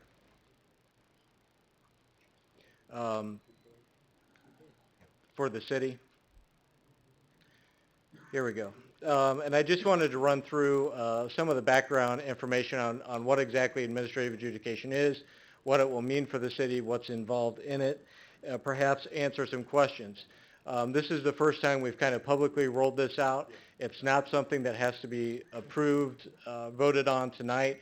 So if there feels like there's a need for more discussion, more information, we can certainly do that. If I can just reiterate that it is listed on the agenda. We could conceivably, after your presentation, if we want continued discussion and thought, we can postpone it to a date certain. Absolutely, yes. Okay, because I know I've heard from several members of the council already about the concern with this, and not necessarily that they were opposed, but they wanted more time to digest this and understand what it meant and what the repercussions were. So just to clarify, that is an option? Absolutely, that's fine. This is something that I think the city staff is very excited about, and we'll kind of talk about that throughout here. But basically, the first question up here is, what is administrative adjudication? It's a process, at its core as to which an administrative agency issues an order. Under this context, it's really a city-controlled system for deciding violations of the city code. There are provisions in the municipal code that allow this for both home rule and non-home rule municipalities, and even the home rule provisions say we can kind of create our own system. Under the system, the ordinance, the text amendment that we have before you tonight, it's a city-controlled system for deciding violations of the city code, which would be, we would include property code violations, building code violations, and behavioral violations. So those are the types of ordinance or code violations that the administrative court would be deciding here at City Hall. Under this type of system, the city controls the docket, kind of controls the case calendar, and we would hire a hearing officer, an independent hearing officer, to hear the cases. The hearing officer has to be an attorney, has to be properly trained, and be familiar with the administrative adjudication process. Go on to the next one, which are the benefits of administrative adjudication. One is that this essentially gives direct control over enforcement of code violations. Right now, obviously, we're sending our cases over to the circuit court where we have 2 days every month that we can go over there and do these violations. They pile up very quickly. We don't have a lot of time, and it's become somewhat of a task trying to get through all of those cases. Under this type of system, we'll have a hearing officer, 1 or 2 that will be dedicated specifically to our code, hearing department, to our violations. We'll know our procedures, our ordinances. One of the benefits to this, in my opinion, and I've served as a hearing officer both in Rolling Meadows and in Schaumburg. When I was in Rolling Meadows, I did property code violations and building code violations.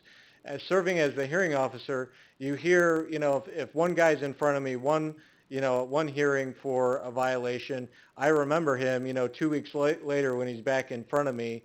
I've got a very intimate knowledge of what's going on with him, with what the specific code violations are. And, when he's back in front of me in 2 weeks, I can remember some very specific situations where the fine started at $100, but when it happened again and he's continuing to violate, that fine quickly goes up. And in those situations, the city suddenly has a lot more kind of direct, not direct control of what the fine's going to be, but you've got somebody that's paying a lot more attention to those types of cases, as opposed to a circuit court judge that's, hearing thousands and hundreds of other types of cases. So it can be a very well-received process in that regard. You also, we would not be sending the cost to the courthouse. Right now we pay, or if we go over there and we get a fine of $100 for a violation, the court is going to assess $100 in costs plus some, I think $20 or $50 at minimum for other fees that are being turned around and charged to the violator. So a $100 fine quickly becomes, $250. Under this system, we would still assess some portion of cost to help cover things that I'll talk about in a minute, but we'd be looking at, in the text amendment, $100. So the actual violator would be paying less in fines or costs, so to speak, if we were able to do it in-house. It also gives us control over when and where the hearings are going to be held. They'd be, primarily held here at City Hall. We're looking at having one every Wednesday. Probably we'd work those out. 1 day a month might be dedicated to the property code violations, or 2 days a month. The others would be dedicated to the behaviorals, first appearances, those types of things. But it would give us the ability to schedule those, be able to work around the schedules here at City Hall, the police officers, the code enforcement people. We'd get into a routine of when those cases are going to be held. It's also more convenient for the residents. They won't have to go to the courthouse and park and go, get into the courthouse and all those things. Just a lot more accessible here at City Hall. Hopefully also more accessible times. Whereas right now we're just giving 2 Thursdays a month in the afternoon, and we have no control over when those dates are going to be. So what exactly is involved in this, kind of going to the bottom line of the costs and the cases?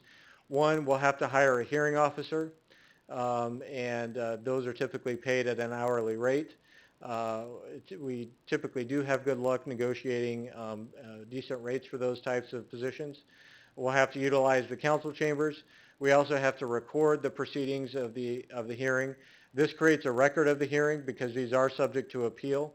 So if we have a case that's appealed, we'd be able to create a record of it. One of the interesting things that George Boyle in our office mentioned is, actually right now when they go over to circuit court, there's no recording, there's no court reporter. So we actually create a better record by doing it here and making a recording of it. We would also be in charge of doing kind of the docketing, establishing the cases, filing the cases, those kinds of things here. So there'd be some paperwork and some employment time with that. The city would be in charge of prosecuting these violations. For the behaviorals, we would have security here, work with the police department to make sure we have that covered. And then we'd also potentially have some costs involved in collections. One of the things we really want to do is improve the city's collection efforts, and this is going to give us an opportunity as a fresh start to make sure that once we get these judgments, we're following through and we're actually collecting and obtaining that money. So there are a number of different costs associated with holding these hearings, but we think with the $100 that we've proposed, that would be something that would allow us to recover those costs. We also think that we'll probably see more enforcement actions, probably greater collections through this type of a process. So overall, we think that probably we will see more revenue from those fines come into the city. We also, obviously with the property code violations, with any of these type of violations, the underlying purpose is not to collect money. The underlying purpose is to make sure people are complying with the code, make sure their building is in compliance, make sure they're not violating the property code. And that's ultimately what the city wants. But if people are out there violating and not doing that, you've got to find them, you've got to make them come into compliance. And is that something that we think we would be able to do with greater speed, greater frequency? Yes, greater speed, greater frequency, greater control, yes. Because this is before you were hired, but Alderwoman Stearns and I went out for a couple hours with the cops a year ago last July 2013, and seeing some of the code enforcement, and it's these letters: you're a bad boy, you're a bad boy, you're a really, really bad boy, you're really, really, really, really bad boy, and we don't do anything. Yes, this is going to open up for our code enforcement department, for our PACE department. This is going to open up a whole new world where they're able to, get these violations prosecuted, get them in front of a hearing officer. It's going to be much easier for staff to do this and to present these cases. Now, that's not to say, and one of the, complaints that was raised today is, well, does this just throw due process out the window? That's absolutely not the case. This is not a rubber stamp court. This is not a kangaroo court. We have to follow strict due process guidelines, and the new laws even provide, if we don't follow the rules and we don't have, good grounds for our judgments, and somebody appeals it, those costs and those fees could be awarded to that individual. So we will have every incentive and desire to make sure that these hearings are held fairly, that they're not just rubber stamp hearings. The city will have to present its case. We'll have to prove these violations, but it's just an easier forum to do that, where the rules of evidence are somewhat more relaxed on both parties, so that they're able to handle these. And the people who are potentially receiving the fines can or cannot, may or may not have an attorney, but they certainly can have an attorney. Absolutely correct. Just the last bit of information up here, I just put some of our historical caseload. Last year we had about 12,000 cases that were filed in circuit court. That doesn't necessarily represent the number of violations that were issued, but that's how many cases we actually had to take to court. About 120 of those were property code violations. The vast majority of ours are behavioral. Our current court dates, again, are twice a month on, I think it's the second and fourth Thursday. It might be the first and third, but they're on every other Thursdays, essentially. We anticipate the caseload to go up with this type of system, as it's easier to kind of enforce these and get in front of a hearing officer.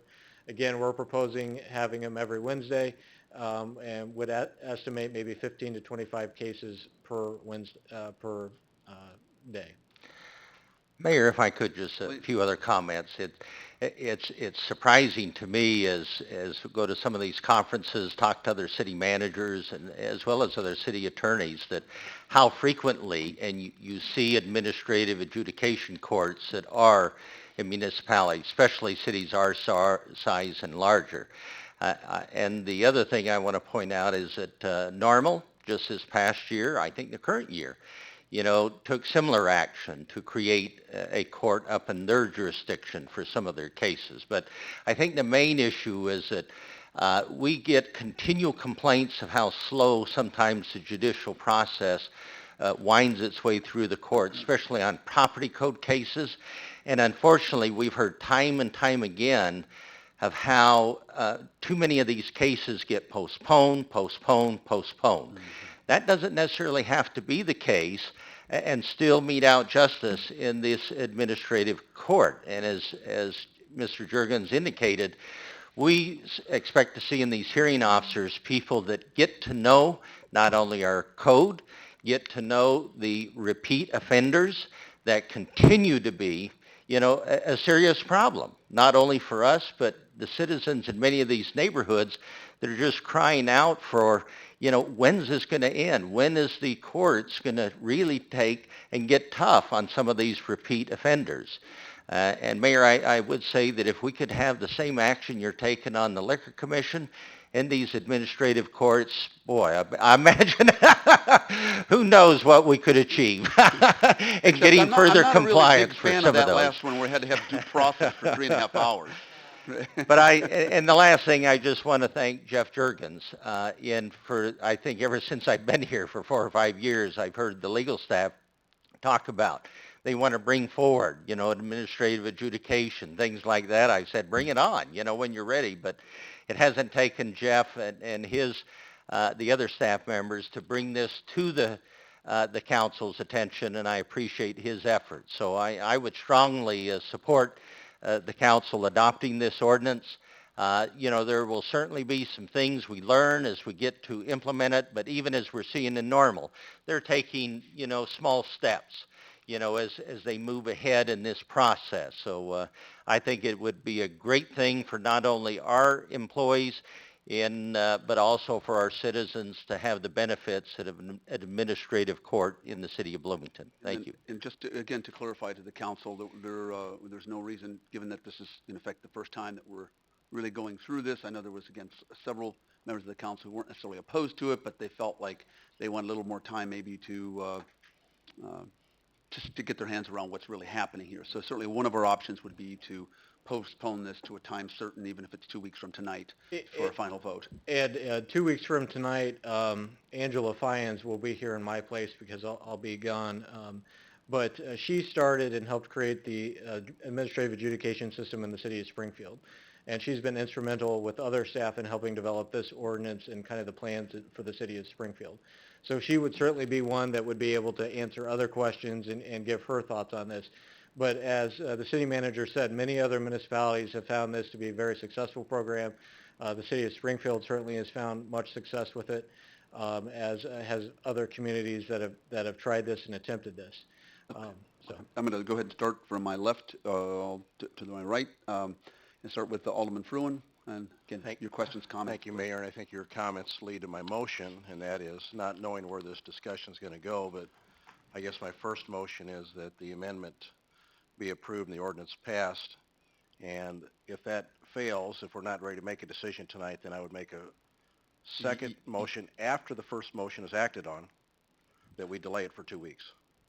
So my first motion... Motion is to pass it tonight. Yes. Okay, is there a second? See if we have a second for that. Anybody want to second it? I'm willing to second that. Okay, second by Alderwoman Schmidt. Okay, and Alderman Black, you want to begin to speak to this or have questions, comments? Sure. Thank you, Mr. Mayor, and thank you, Jeff. I guess my two things would be a statement then a question.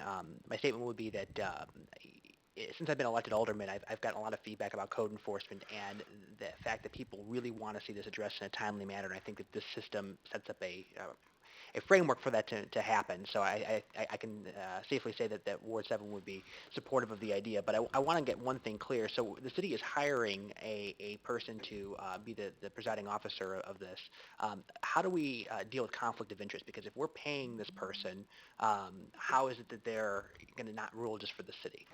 It's a great question, but in reality, because of the training that they undergo, and they kind of have their own like any, judge would, they're basically sitting as a judge.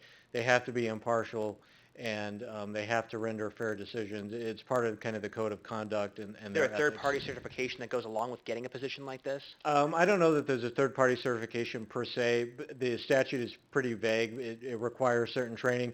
But that said, there are certain groups out there that provide these trainings, and it has over time evolved into a more formal training that these people go out and get. For example, the town of Normal, they had a bunch of people get trained in Peoria, and there are actual training programs. Certainly. And then I guess my last question would be, and I'm not sure if it was made clear in here, is who is the hearing officer going to report to? Who would their boss be? Well, the hearing officer wouldn't have a boss.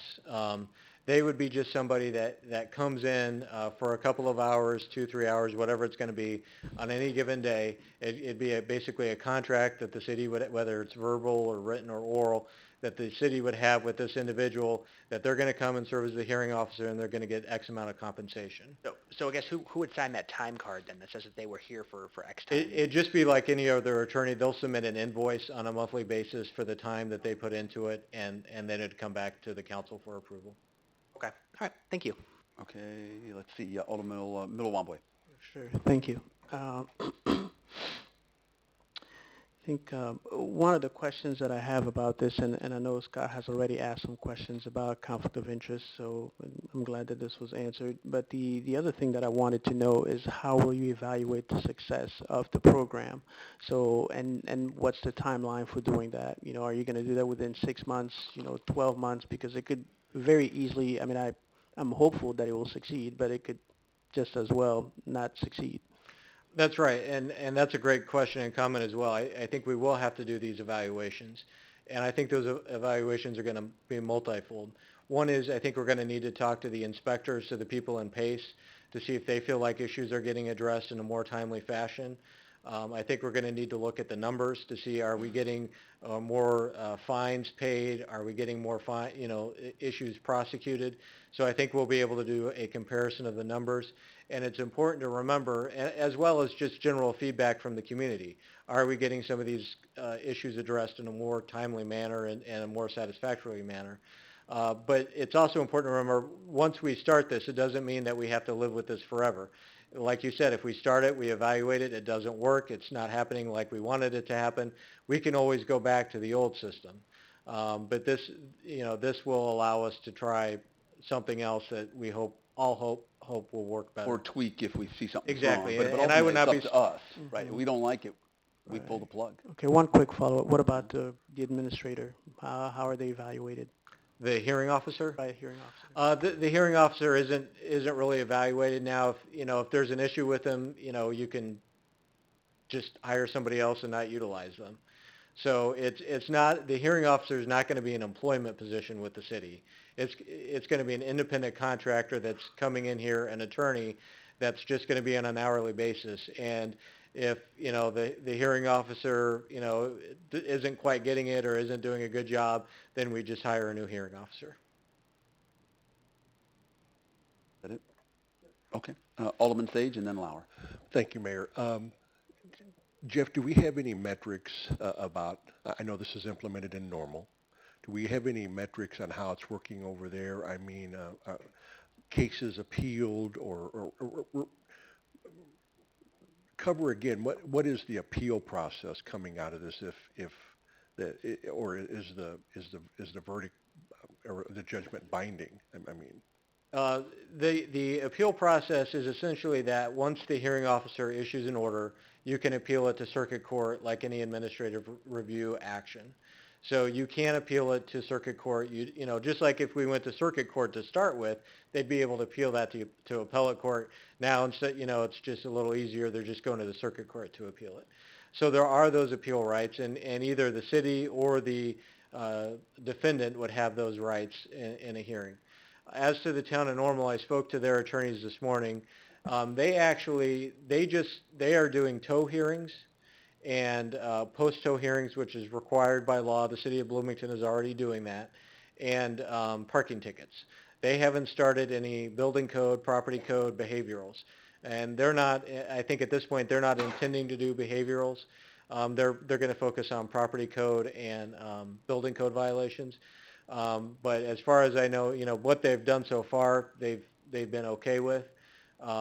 Like I said, we're doing post-tow hearings as well. We haven't had any issues with that either. And I would say in my experience, very, very few cases are ever appealed. It does happen. There are situations where it happens, but very few are appealed. Most of them are worked out. So folks who wanted to appeal could in fact make their way over to the circuit court just as the process allows now without the city program. Absolutely. Okay. I guess, and again, interested in maybe some other conversation or reaction from other council members. I guess I would probably perhaps benefit from hearing some public comment, maybe about this, maybe possibly at a committee of the whole meeting or something like that. I mean, I'm sure there are are both folks who would see value and have concerns about this. I think it might be appropriate for us to have the opportunity to hear from some of our residents, maybe both pro and con about this. I'm intrigued by the idea because I don't have as much experience as a few of the other aldermen do with nuisance properties and so forth. But I know that that's a major source of concern for those aldermen, and it needs to be addressed. And I'm certainly interested in learning more about it. Thank you. Alderman Lauer? I think our public, our citizens deserve to mull this over a bit, and they deserve a full explanation. And to bring that point, I was basically awakened this morning, and that's pretty tough to do, as you know. Several prominent individuals called me up as soon as it hit the press, and they're concerned about their private property rights, to be real frank. And so from that standpoint, I think we need to do a full, some sort of venue so that the general public understands exactly what we're proposing to do here. I do understand, and I've also been in contact with the police department. I understand we've got a lot of resolved ordinance issues of many, many types, and it goes on, and a lot of frustration among our troops in terms of why would we bother to do this, and why would we bother to try to clean this neighborhood up when it's not going to go anywhere. We'll go and spend all our time and effort and headaches, and then to no avail. So I think we also owe them the effort to try to allow them to do their jobs. So there's two sides to this, I guess. Thanks. Alderman, Stearns. Thank you. And I agree that our citizens, I got some rather phone calls from some rather shocked people who would like a chance to, be heard on this. And I think a public hearing would be very appropriate. I'd like to just highlight one of the things, one of the areas of concern that I've heard. And I think clarification would be very much in order at some kind of public hearing or public meeting. And that is the one about service. Parties shall be served with process in a manner reasonably calculated to give them actual notice. Personal service of process, employees, agents, service by mail, parties address. That kind of vagueness is what concerns me versus the strict legal, manner of serving an individual. Everything, the concept is obviously a really strong one. It's easier, it's cheaper, it's faster, and it probably gets the job done to a lot of people's satisfaction, including the, the plaintiff, I guess, if you will. So I think that there's a lot of promise here, but I definitely feel like our citizens deserve an opportunity to ask some questions and be heard, because this really it does represent a major change. I think it would do a lot for the backlog of complaints, and I think there's a lot of possibility here. But I don't think that we should just do this without a lot of discussion. Without discussion with our citizens, this is just very, very important. So I'd like to make a motion that we table this and for. Well, we do have a motion on Oh, the I'm sorry. floor. Oh, we do? Yeah, Oh, okay. we do. We have. That's right, we do. I'm sorry. We might, but since the maker and seconder of the motion have lights on, they may be willing to withdraw it or Yes, I'd be willing to withdraw the motion. The seconder? I'm sorry, you were this. But I'm happy to, I totally understand why we would want to talk about this. I would make a subsequent motion then, Mr. Mayor. Well, actually, I think Alderwoman Stearns probably reserves that privilege, and maybe you can second, because I think you're probably on the same page. I'd like to make a motion that we table this for, I would say, two meetings, with time to schedule a public hearing or public meeting so that citizens could come forward and ask their questions and comment. Okay, so the date certain would be 2 council meetings. The 24th. 4 weeks. Or 2 council meetings. So 2 weeks from tonight would be The next- 24, so this would be the first meeting in December. Right. Can I ask for a clarification? Of course.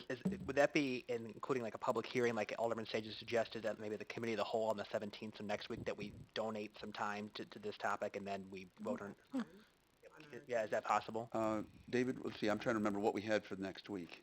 Would we have Yeah, time to that be able to? communication center study, Oh. we could have some additional time there, but are you talking about two public hearings? Ideally, or? if I may, ideally, I would prefer to see it like a publicized public hearing on the 17th, and then we vote on it the 24th, so we can have time to reflect on some of the comments we might get from that public hearing. So you're talking about 2 weeks? Yeah, well, that's what she suggested. Wait, no, I think Alderwoman Stearns was saying said 2 meetings. Oh, Two council meetings, right. Council, okay. Right, so basically the first meeting in December, it's the first meeting in November, first meeting in Okay. December. So let's, The date certain be the 8th then? the 8th? Right. Are you okay to second that, Alderman Fruin? Would you please summarize? I have to make sure I understand what's Sure. happening, because we've made it a practice not to suspend the rules on something that's not scheduled as a public hearing, so I want to make sure that we don't get into this duplication thing. Maybe I misunderstood what you said then, I'm sorry. So like tonight, I would be opposed to suspending the rules for public hearing, because that was not planned. We've worked hard at not doing that. Right. So I want to open this up all we can, but let's make sure we clearly define we're going to have a public hearing one time. Right. Agreeable with everybody? Okay. Right. And then we may be able to do this before a council meeting. We could conceivably do it at 5:30 or something like that, and then take public comment. Is there another venue that we can entertain as well, outside of a single public meeting?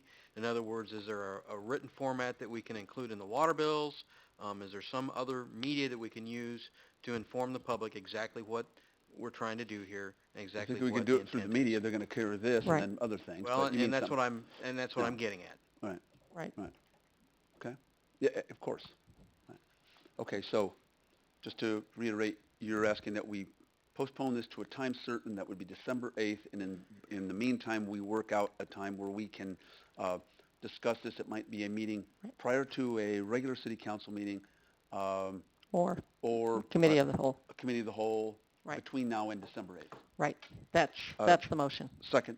Second. You're okay? Okay. And can I just, Yes. so December 8th is when we would have the formal public hearing? December 8th No. is when we would act on it. Act on it, okay. There's only one committee of the whole, but we could also have a meeting prior, we could have a special meeting at 5:30, 2 weeks from tonight. Or 2 just weeks from specifically tonight. just to Well, discuss it. On the 8th, Right. December. The motion here is to postpone it and not to act on it this evening. Well, I think Alderwoman Stearns' proposal has allowed us to do this in 4 weeks rather than perhaps 2 weeks. So I think we got a whole month here. We can work this out. Okay? So I wonder if we could go ahead and vote on this. This is to postpone this till December 8th.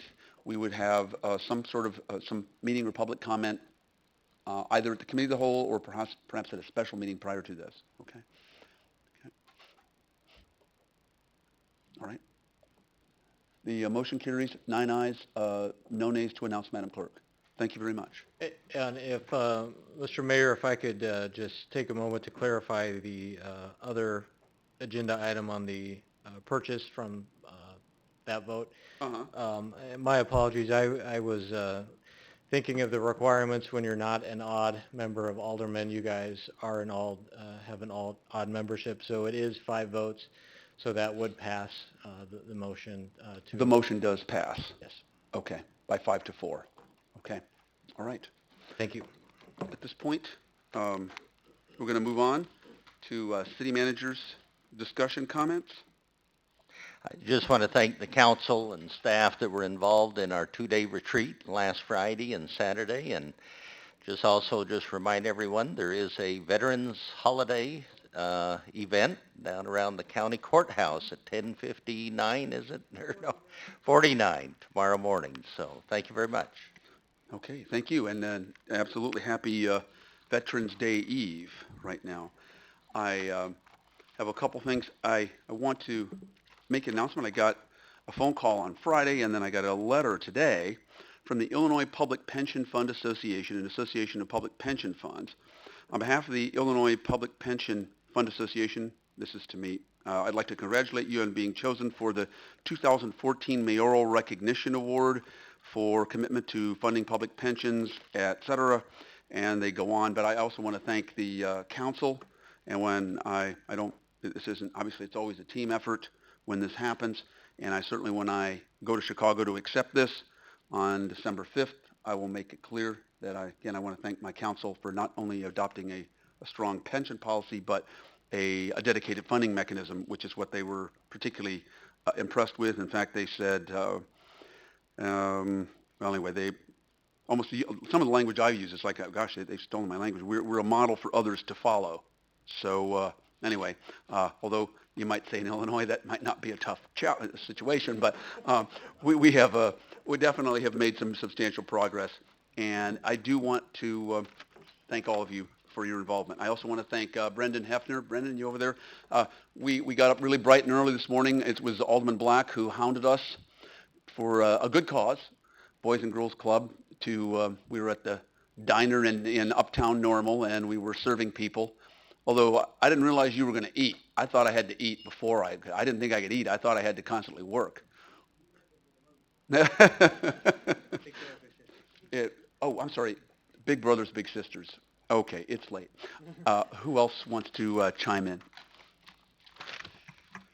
Alderman Lauer. I'd just like to recognize our resident Marine here tonight as well, and thank you very much. Happy birthday to the Marine Corps. And also, one thing that I felt bad about last year when we talked about Veterans Day, we have a very large number of folks in our community that are Blue Star families that have servicemen deployed and even overseas and in danger. And we have some Gold Star families as well. And those are families of folks that have paid the ultimate price to allow us to self-govern and allow us to live as Americans.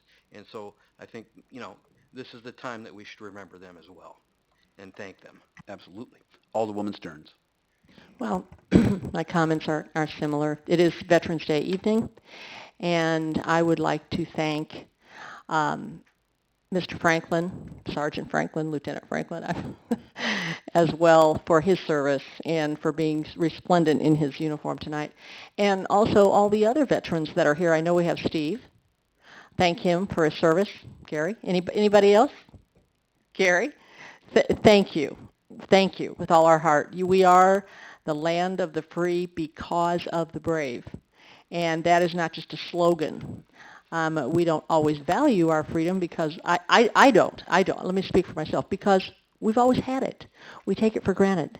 But I think it was Reagan who said we are only one generation away from losing our freedom because we've forgotten. We can never forget. I was raised by a World War II vet, an Army guy, and very, very proud of him. He went to Germany and France. Left Bloomington and went away over there and came back. Greatest generation. So it's a wonderful legacy, and there's just no way we can ever repay the debt that we owe to our veterans. Thank you. Thank you. Seeing none, is there a motion to adjourn? So moved by Alderman Black. Is there a second? Second by Alderwoman Hellman. All in favor signify by saying aye. Aye. Opposed? We're adjourned. Thank you.